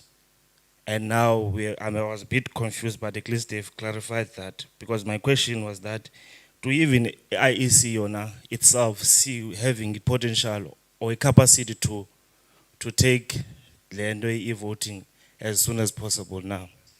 Thank you very much. Can I take, there's no hand this side, ne? Okay, you are the last person and we'll start see. I was at least hoping that by quarter two will be done. Greetings once again, Isaac Lotetayo. I just have one question from SETA. My question is, like, can SETA consider the use of blockchain technologies because blockchain is already used by financial institutions around the world, and change can be detected between two parties involved, and this will cater for any tampering of the system? I think that's the first question to SETA. Then the last question is, I think there was a question which was raised by my leader there, but I feel like the question was not well answered or was not even answered because I didn't hear the answer, and I'm concerned about that. My leader raised a question that, can IEC conduct the election at a varsity level or at a college level or like at an institutional level? Because the reason I'm concerned about this question is that we already have e-voting at our institutions like UFH, Walter Sulu, BCC. We already use this thing of e-voting ever since COVID-19. Yes. And then there are organizations which are being funded by institutions to conduct this election. And I think on my side, these organizations are failing us as students because once again, there will always be strikes, student fights because they don't understand politics. There was a day IEC arrived at our institution, and I would like to appreciate that because the knowledge we received was very, very important, and IEC was educating us. This was like IEC is educating us about the election, how election must go, and we were very, very happy with that. But then KDBS, the community is elected to conduct the elections, never arrived at our campus. We don't know KDBS, and we're very, very frustrated about that because the KDBS is in cooperation with the management. So they choose the students they want to put in positions. Thank you very much. Thank you so much, colleagues. Before I take you, PEO, and you colleagues, I'm sorry.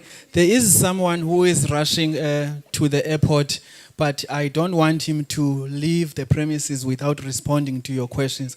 But for the benefit that he checks in earlier, can we take like his comments and then we can release him? Thank you so much. Oh, thank you for the consideration. My response to your questions, ma'am, what are the trends from the attacks that we've noticed from those companies? It was mainly, they would get, it was mainly your ransomware attacks. They would get messages, and then these ransomware groups would want cryptocurrencies. Payment in cryptocurrencies.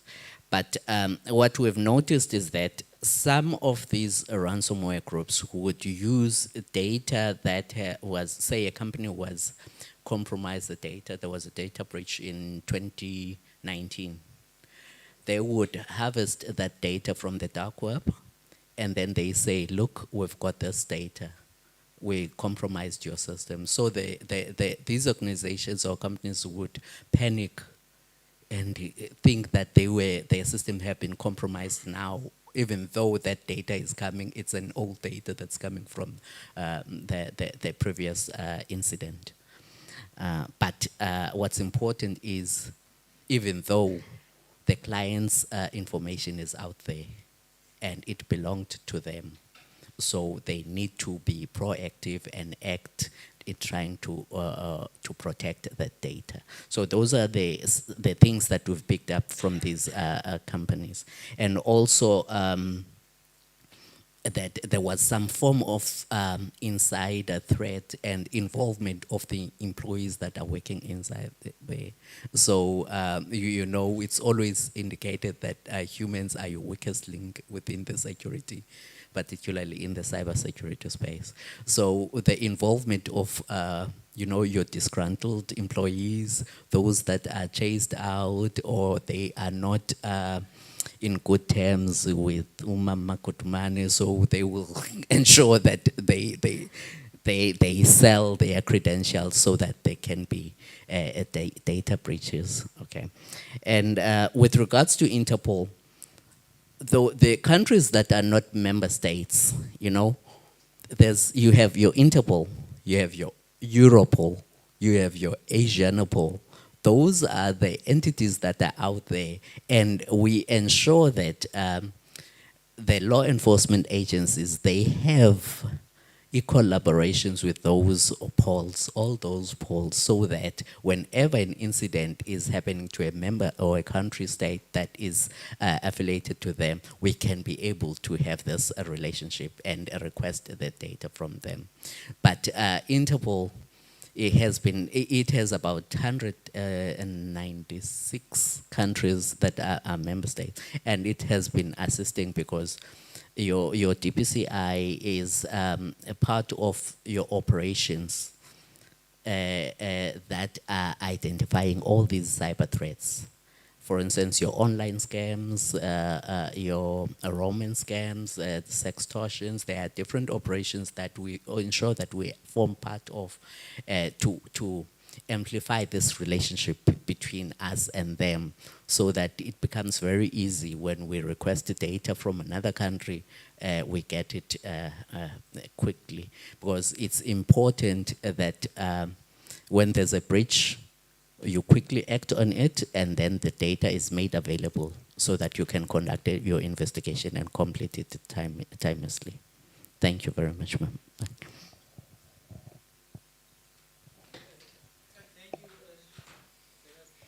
I think before the Nige colleagues is respond, PO, I think it's decent that you respond to that question of corporate elections. I think it's corporate elections. I'm not sure if that's what they are talking about, but I think it's decent to respond to it.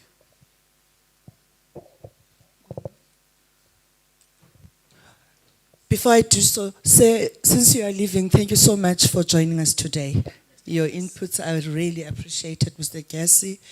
And the session is being recorded, and it will be shared with the entire organization, especially the CEO and the IT team nationally.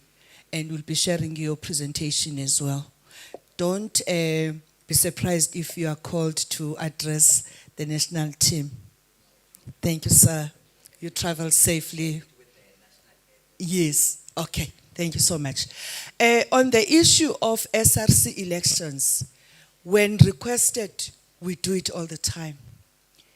Last month we were at Rhodes University, and with them it's a hybrid. They use ballot papers, I think, for the day students, and then technology for those that are in residences. It might be the other way around. On request, colleagues, we go. We don't charge the institution even a cent. We go there, we do your SRC elections, we conduct voter education, we assist you with the publicity. prior the election day. We've been doing it for years. The only time we say no to an institution is when they say next month, or it's an election period, it's heightened activity for us, and we cannot compromise our main work and do corporate elections. We do. We don't do only SRC elections, any other sports organizations, any organization that comes to us, they request. We even at times say, no, we can't do it. Reason being, there is time to do it, but your constitution is not right. Let's assist you, let's work on your constitution. It's not democratic. We then have a workshop with the institution, with all the relevant stakeholders in that institution to work on the very constitution or the framework that governs their elections. We correct that, then we go ahead with the elections.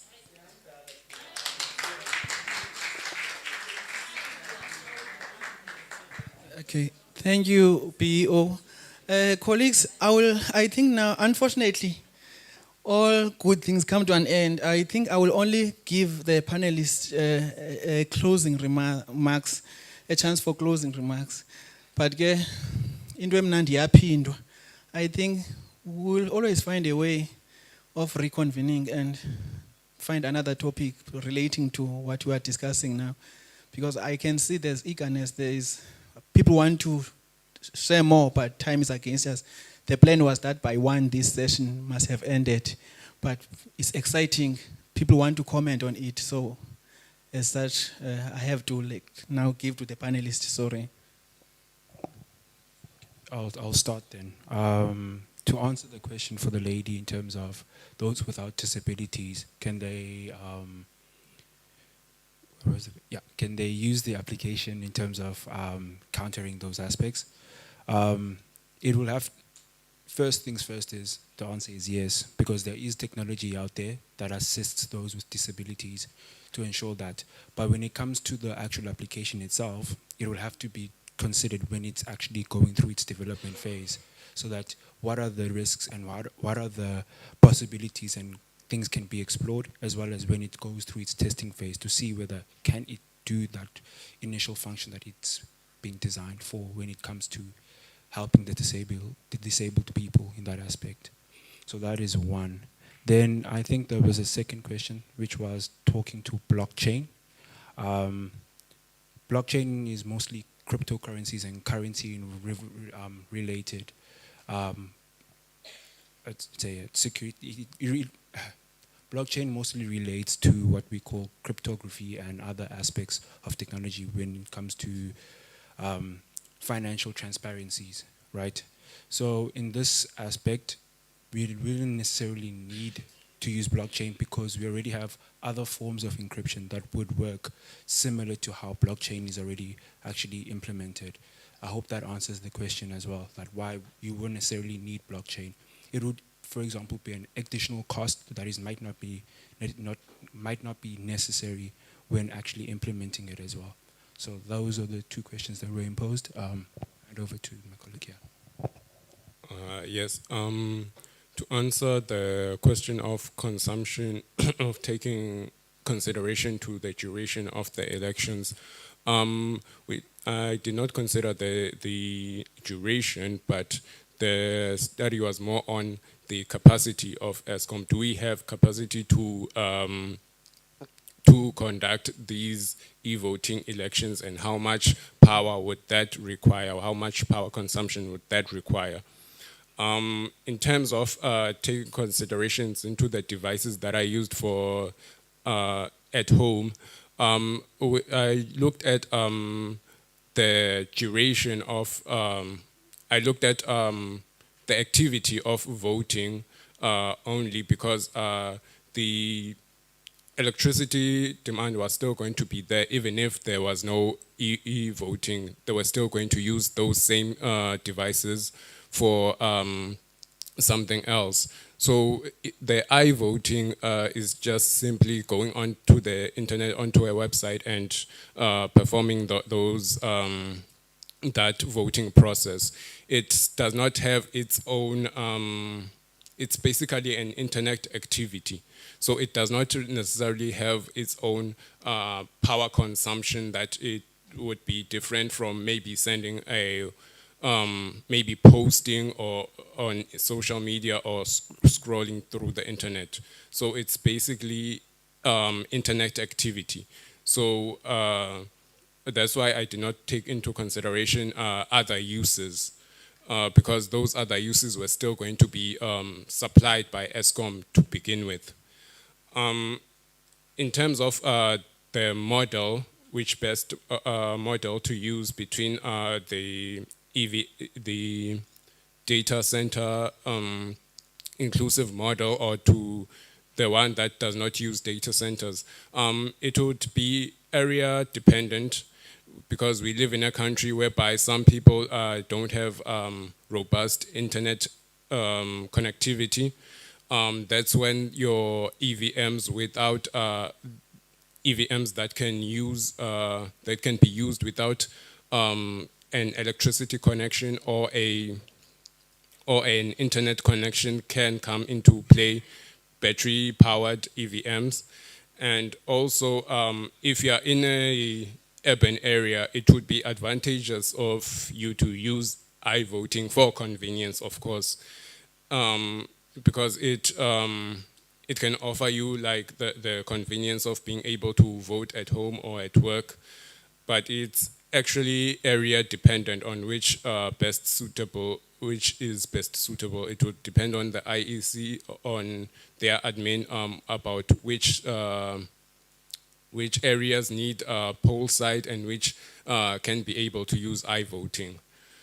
In terms of do EVMs have the data center applicability? Yes, as investigated for EVMs that are in the Philippines, they use data connectivity, but use EVMs instead of iVoting. In terms of other countries like India, they strictly use EVMs without data connection. So their votes are stored into the EVMs and are counted in a normal way as you would count paper ballots. I think I've answered the questions that were addressed to me. Your comments, Mr. Mkhwebe? Thank you very much. I think it's important that the first remark of my closure comments to be directed to PEO and say I've used a tone that was simply trying to balance a tone, which I perceived may be incorrect, that the perception that I pronounced. So I thought it's important, because it's a live streaming, that I indicate that the tone is a technology. So it meant nothing other than that, and the public must know that, because we need to make sure that there is a balance.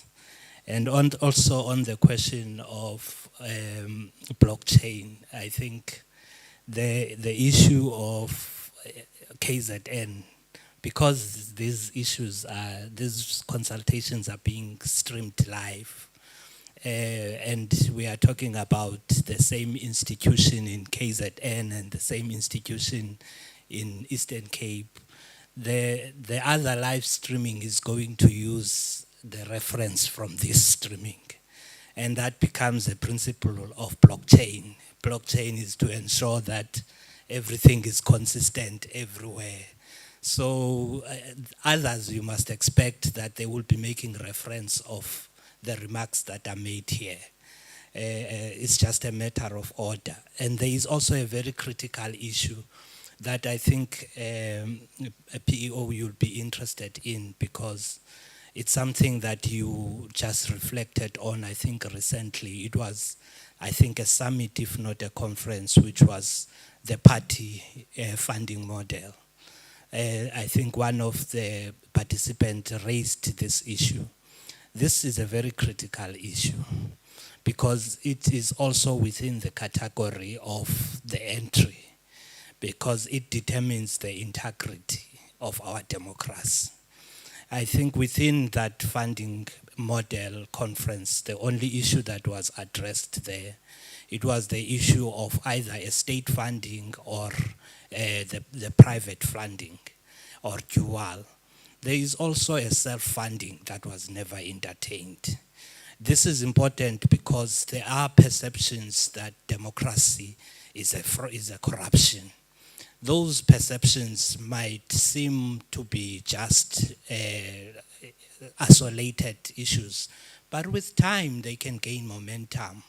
So IEC, as part of Chapter 9 institution, it must act in a similar manner like other Chapter 9 institutions like Auditor General, Public Protector, Human Rights Commissions that are there to safeguard the quality of our constitution and also the quality of our democracy, and ensure that whatever that is being done by anyone, including any institution, is in line with the constitution. If, for example, the constitution promises a quality democracy, but the deliverance is not up to the standard of that quality democracy, we must avoid blame shifting. For example, there is now a temptation between political parties and the IEC to blame each other. That this is the responsibility of the IEC, this is the responsibility of political parties. This is important, Program Director. I'm closing. This is important because e-voting talks to the quality of democracy. It talks to convenience, but at the core of it is the quality of democracy. And voter apathy directly undermines the quality of democracy. Thank you very much. Okay, I will hand over now to Ms. Sokobile for a summation and vote of thanks, and then she will tell us from here where do we go. Thank you so much for being such a great audience. If I have in any way been unfair to you, I'm sorry. Next time I will try, guys, to be considerate. Thank you so much.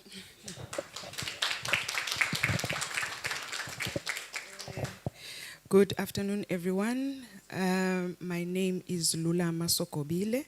I am a project officer from the Buffalo City office. I'm just here to do a summation of the event, to remind you of what took place, or the deliberations that took place today, and what is it that we need to think about or to ponder on as the IEC. The PEO has clarified it very clearly, the purpose of the event and what we are hoping to achieve as the IEC with this event.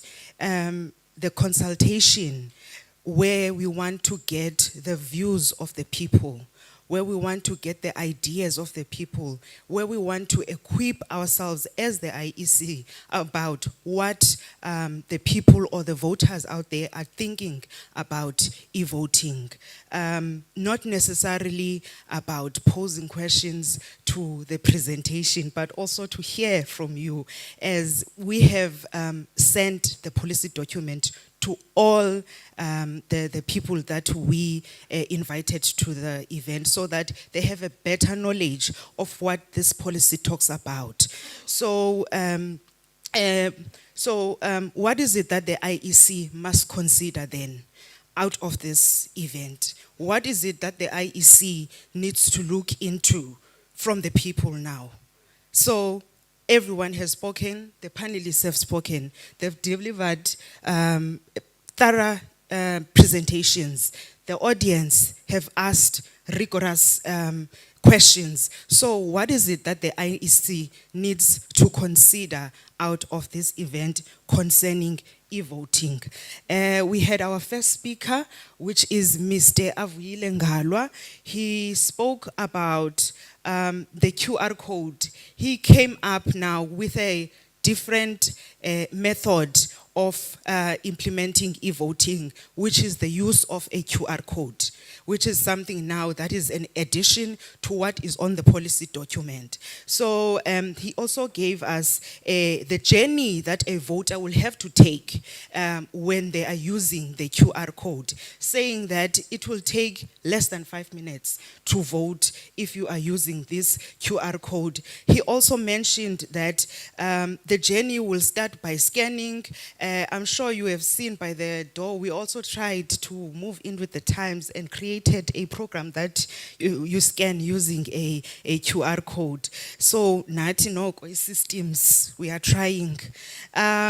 So the voter will scan, will register themselves. There will be the verification stage, which is already there at the IEC, because we have a voter's roll that we are using to verify eligible voters. So that will be incorporated then into the QR code. And then the verification, which is very critical, also a question came up about how the IEC will be sure that this person that is scanning this QR code, is it really Lula Masogobile with ID number, da, da, da, da, da. So there are security measures that come with this QR code, which are built-in security features, encryptions, digital signatures. There's a uniqueness in each QR code. So he gave us a really different approach in e-voting. And lastly, he talked about what the IEC will need to do then.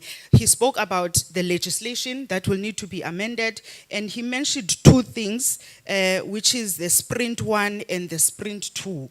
The Sprint 1, it involves the digital sealing as well as the audit backbone. So the things that will need to be done by the IEC in phasing this QR code or e-voting, electronic voting system, and the Sprint 2 being the full accessibility now and the localization of this creation.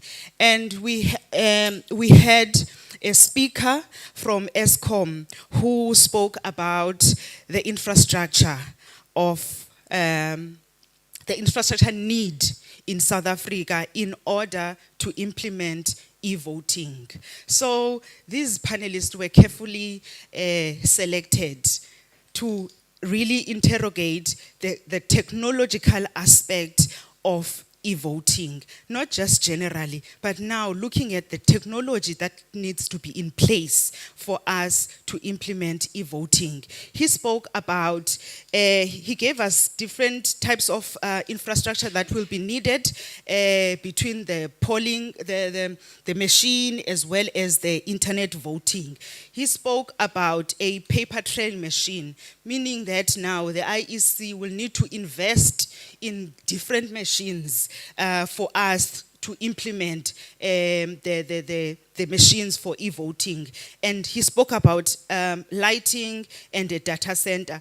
And then for electronic voting, he spoke about cellular infrastructure, connectivity. There needs to be connectivity in rural areas, in Lusikisiki, in areas where there's no network. I also have a voting station in, what's that place? In Smiling Valley. There's no network there. Here in PCM. So we need to consider that as well. And then he spoke about energy consumption. How much energy will be needed in order for us to implement e-voting? And the data center being the main component that uses energy consumption of 1.27 megawatts for more than 23,000 voting stations. So that's what the IEC needs to think about, or the National Treasury, or the Parliament, or the people of South Africa. These are the factors that we need to consider when we are moving with this idea of e-voting. And then finally, he spoke about the financial cost. We saw the numbers there. We saw the numbers, and I think we all know the state of our country when it comes to our economy.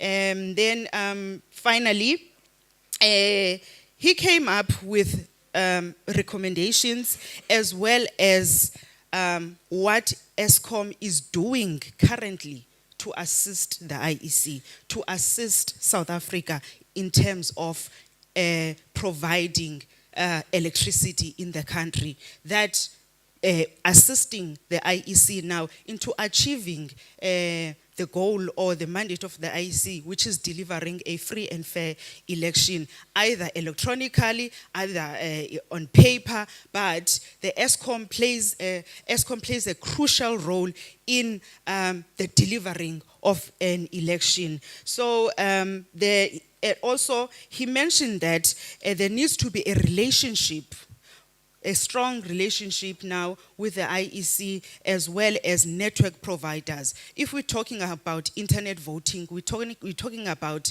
connectivity, we're talking about data. So the network providers are going to play a very crucial role in terms of internet voting.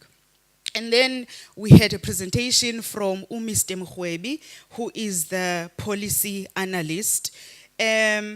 He spoke about the difference between phasing and piloting. And I think the PEO has clarified it very well, that where we are now as the IEC. And I was reading their presentation. Most of their presentation as the panelists, they were recommending piloting in by-elections, which is just a word. That is where now we will see the feasibility of e-voting, whether it will be possible for the entire country or not. He spoke about the IEC's responsibility now to be clear to the voters, to have a policy that is not vague.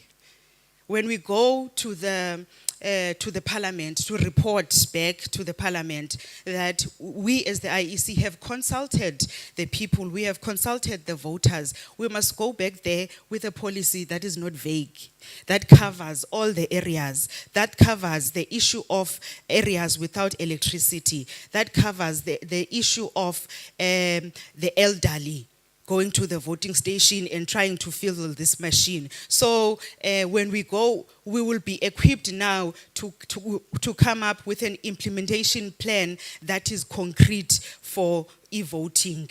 He also spoke about comparative analysis to other countries. Remember, as South Africa, we are copying this from other countries. There are countries that are already doing it and they are good in it, but there are some that have failed. So we need to compare ourselves, but taking into consideration the state of our country, where we are now in terms of our country, comparing it to other countries. India, you cannot compare South Africa and India, but in terms of the system now, we will have to compare what is it that we are going to implement.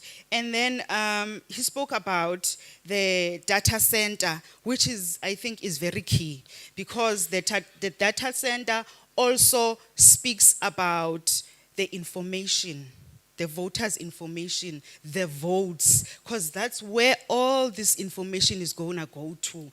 When I vote on that machine, when I vote on my phone, that information is going to be transferred to the data center, which is very key in electronic voting. Lastly, he mentioned that we need to address the issue of equality. We all know the issue of equality in our country, but e-voting or electronic voting must not widen the gap further. It must try to eliminate the gap in equality in our country. And lastly, we had a presentation from Mr. Aluta Gyasi, from the Hawks. He gave us a distinction between cybercrime and cyber security. I'm sure now we all understand when you're talking cybercrime and cyber security. And he mentioned many a times the collaboration that IEC will need to have with organizations or with departments such as his department, being the Hawks that deal with cybercrime, and SSA, which we are already working with, if I may, because what the PO was mentioning, that we check the presiding officer from the voting station. We also go through a process of sending the names of the people who are going to be working in voting station to state security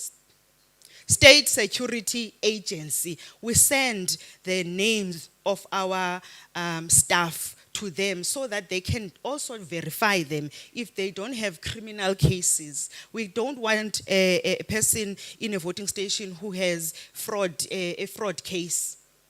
How our elections are going to be credible then. So very important that the IEC must collaborate, form strong relationships with these institutions that are already working in that space of cybercrime and cyber security. He mentioned that there are different types of cyber attacks that can happen. So the IEC needs to be aware of that. He mentioned 10 potential cyber attacks that can happen when we're talking digital or electronic voting. And he also specified, just because there are this institution now that has skilled people who have the skills or the expertise now to investigate these attacks, it doesn't mean they don't have their own challenges. He mentioned that they also have challenges that they come up with when they are trying to resolve a specific case that they are receiving. He mentioned the issue of uncertainty about the magnitude of the attack, where they go into an institution and they do not know how big this is or how small it is. So that, I think that also poses a risk from their side, because they are called to resolve a crisis, but now they also don't know how big is this crisis. And then you also spoke about the legal challenges that the IEC needs to also consider, because we know that managing an election must be legislated, and whatever that we do as the IEC when we are managing elections, it has to be according to the law. So even e-voting has to be driven according to the law, and how the IEC then will have to work with the cyber laws that are already in place, and also forming relationships with international institutions that are dealing with the law in cybercrime. He made a recommendation, lastly, that the IEC needs to also look at having a cybercrime unit, where we're going to have skilled or experts in the field of cybercrime, so that we can constantly monitor all the information that is on our system, and also be ready for any attack or any cybercrime or cybersecurity that may breach the credibility of the elections. So that is, in a nutshell, what the event or what the highlights that we as the IEC need to consider, because they've given us their expert advice, they've given us their thoughts, their views, their preferences, which is exactly what we needed out of this event. And thank you very much for that. And now I'm going to do the vote of thanks. I want to first thank the Buffalo City Metro Office for this event. Thank you for today, colleagues. It has been a fruitful event. I want to thank the PEO office, the manager for outreach and communications, Mrs. Julie Stanworth. Thank you very much for saying, no, BCM, I'm totally with you on this, and for convincing the PEO that PEO, no, this is a good idea. We need to have this event at BCM. Thank you very much for trusting us with carrying out this event. I want to thank the panelists. Without you, we wouldn't have such discussions. Without your presentations, we wouldn't have such deliberations. Thank you very much, CETA. They came from Bisho. Their offices are in Bisho. They came here. They didn't ask for transport. Thank you very much for that. Mr. Nyanzi, thank you very much. ESCOM, thank you very much. We are the relationship that we have with ESCOM has been really tightened. Mr. Mkhwebi, thank you very much, sir, for affording us your time and for your deliberations on this event. Lastly, from our panelist, Mr. Aluta Gyasi in absentia. I'm sure he's going to watch the event. Thank you very much. He came all the way from Pretoria. The flights were booked by his institutions, accommodation. So that shows that there are institutions that are working together with the IEC to strengthen electoral democracy. We thank you very much, Hawks, for affording us with your presence. And now, to everyone who is in the room, thank you very much for udela ixesha lenu, for choosing to be here, because you made a choice to be here to add value into this event. The MPLC members, thank you very much for your presence. GCIS, thank you very much for your collaboration. I don't want to say for being here. I want to mention that it was a collaboration. You have assisted us with the publicity of the event. You have assisted us with radio slots. Thank you very much, Sisi, for your assistance. Kumkani FM, thank you as well. People are going to be listening on the radio and they will hear about this event and the wonderful discussions that were happening here today. Daily Dispatch, thank you as well. Kululeka FM in absentia, thank you very much for the pre-publicity slot that you have provided us. I'm sure there is 1 or 2 people who listened to this event because of that interview that we had last week. Buffalo City Metro, thank you very much as well for your assistance. The link was also shared in their Facebook platform. So there are people from the Metro who are watching from the PCM Facebook page. Thank you for that. Mr. Chuma Memela, thank you very much, sir, for honoring the invite. And to the future engineers, the future mechanical engineers, the electricians, the software developers, all of you, thank you very much for being here. We chose you specifically because we wanted you, because you have knowledge about technology. You were already exposed in the field of technology. Thank you very much, Port Rex Technical High School, Buffalo City College, John Knox Bokwe, Lovedale College, Walter Sisulu University, and the University of Fort Hare. And lastly, thank you to our online viewers. Thank you for keeping up with us. The program was supposed to start at 10 to 1 o'clock, but now it's 1:15, and thank you very much for sticking with us. Thank you.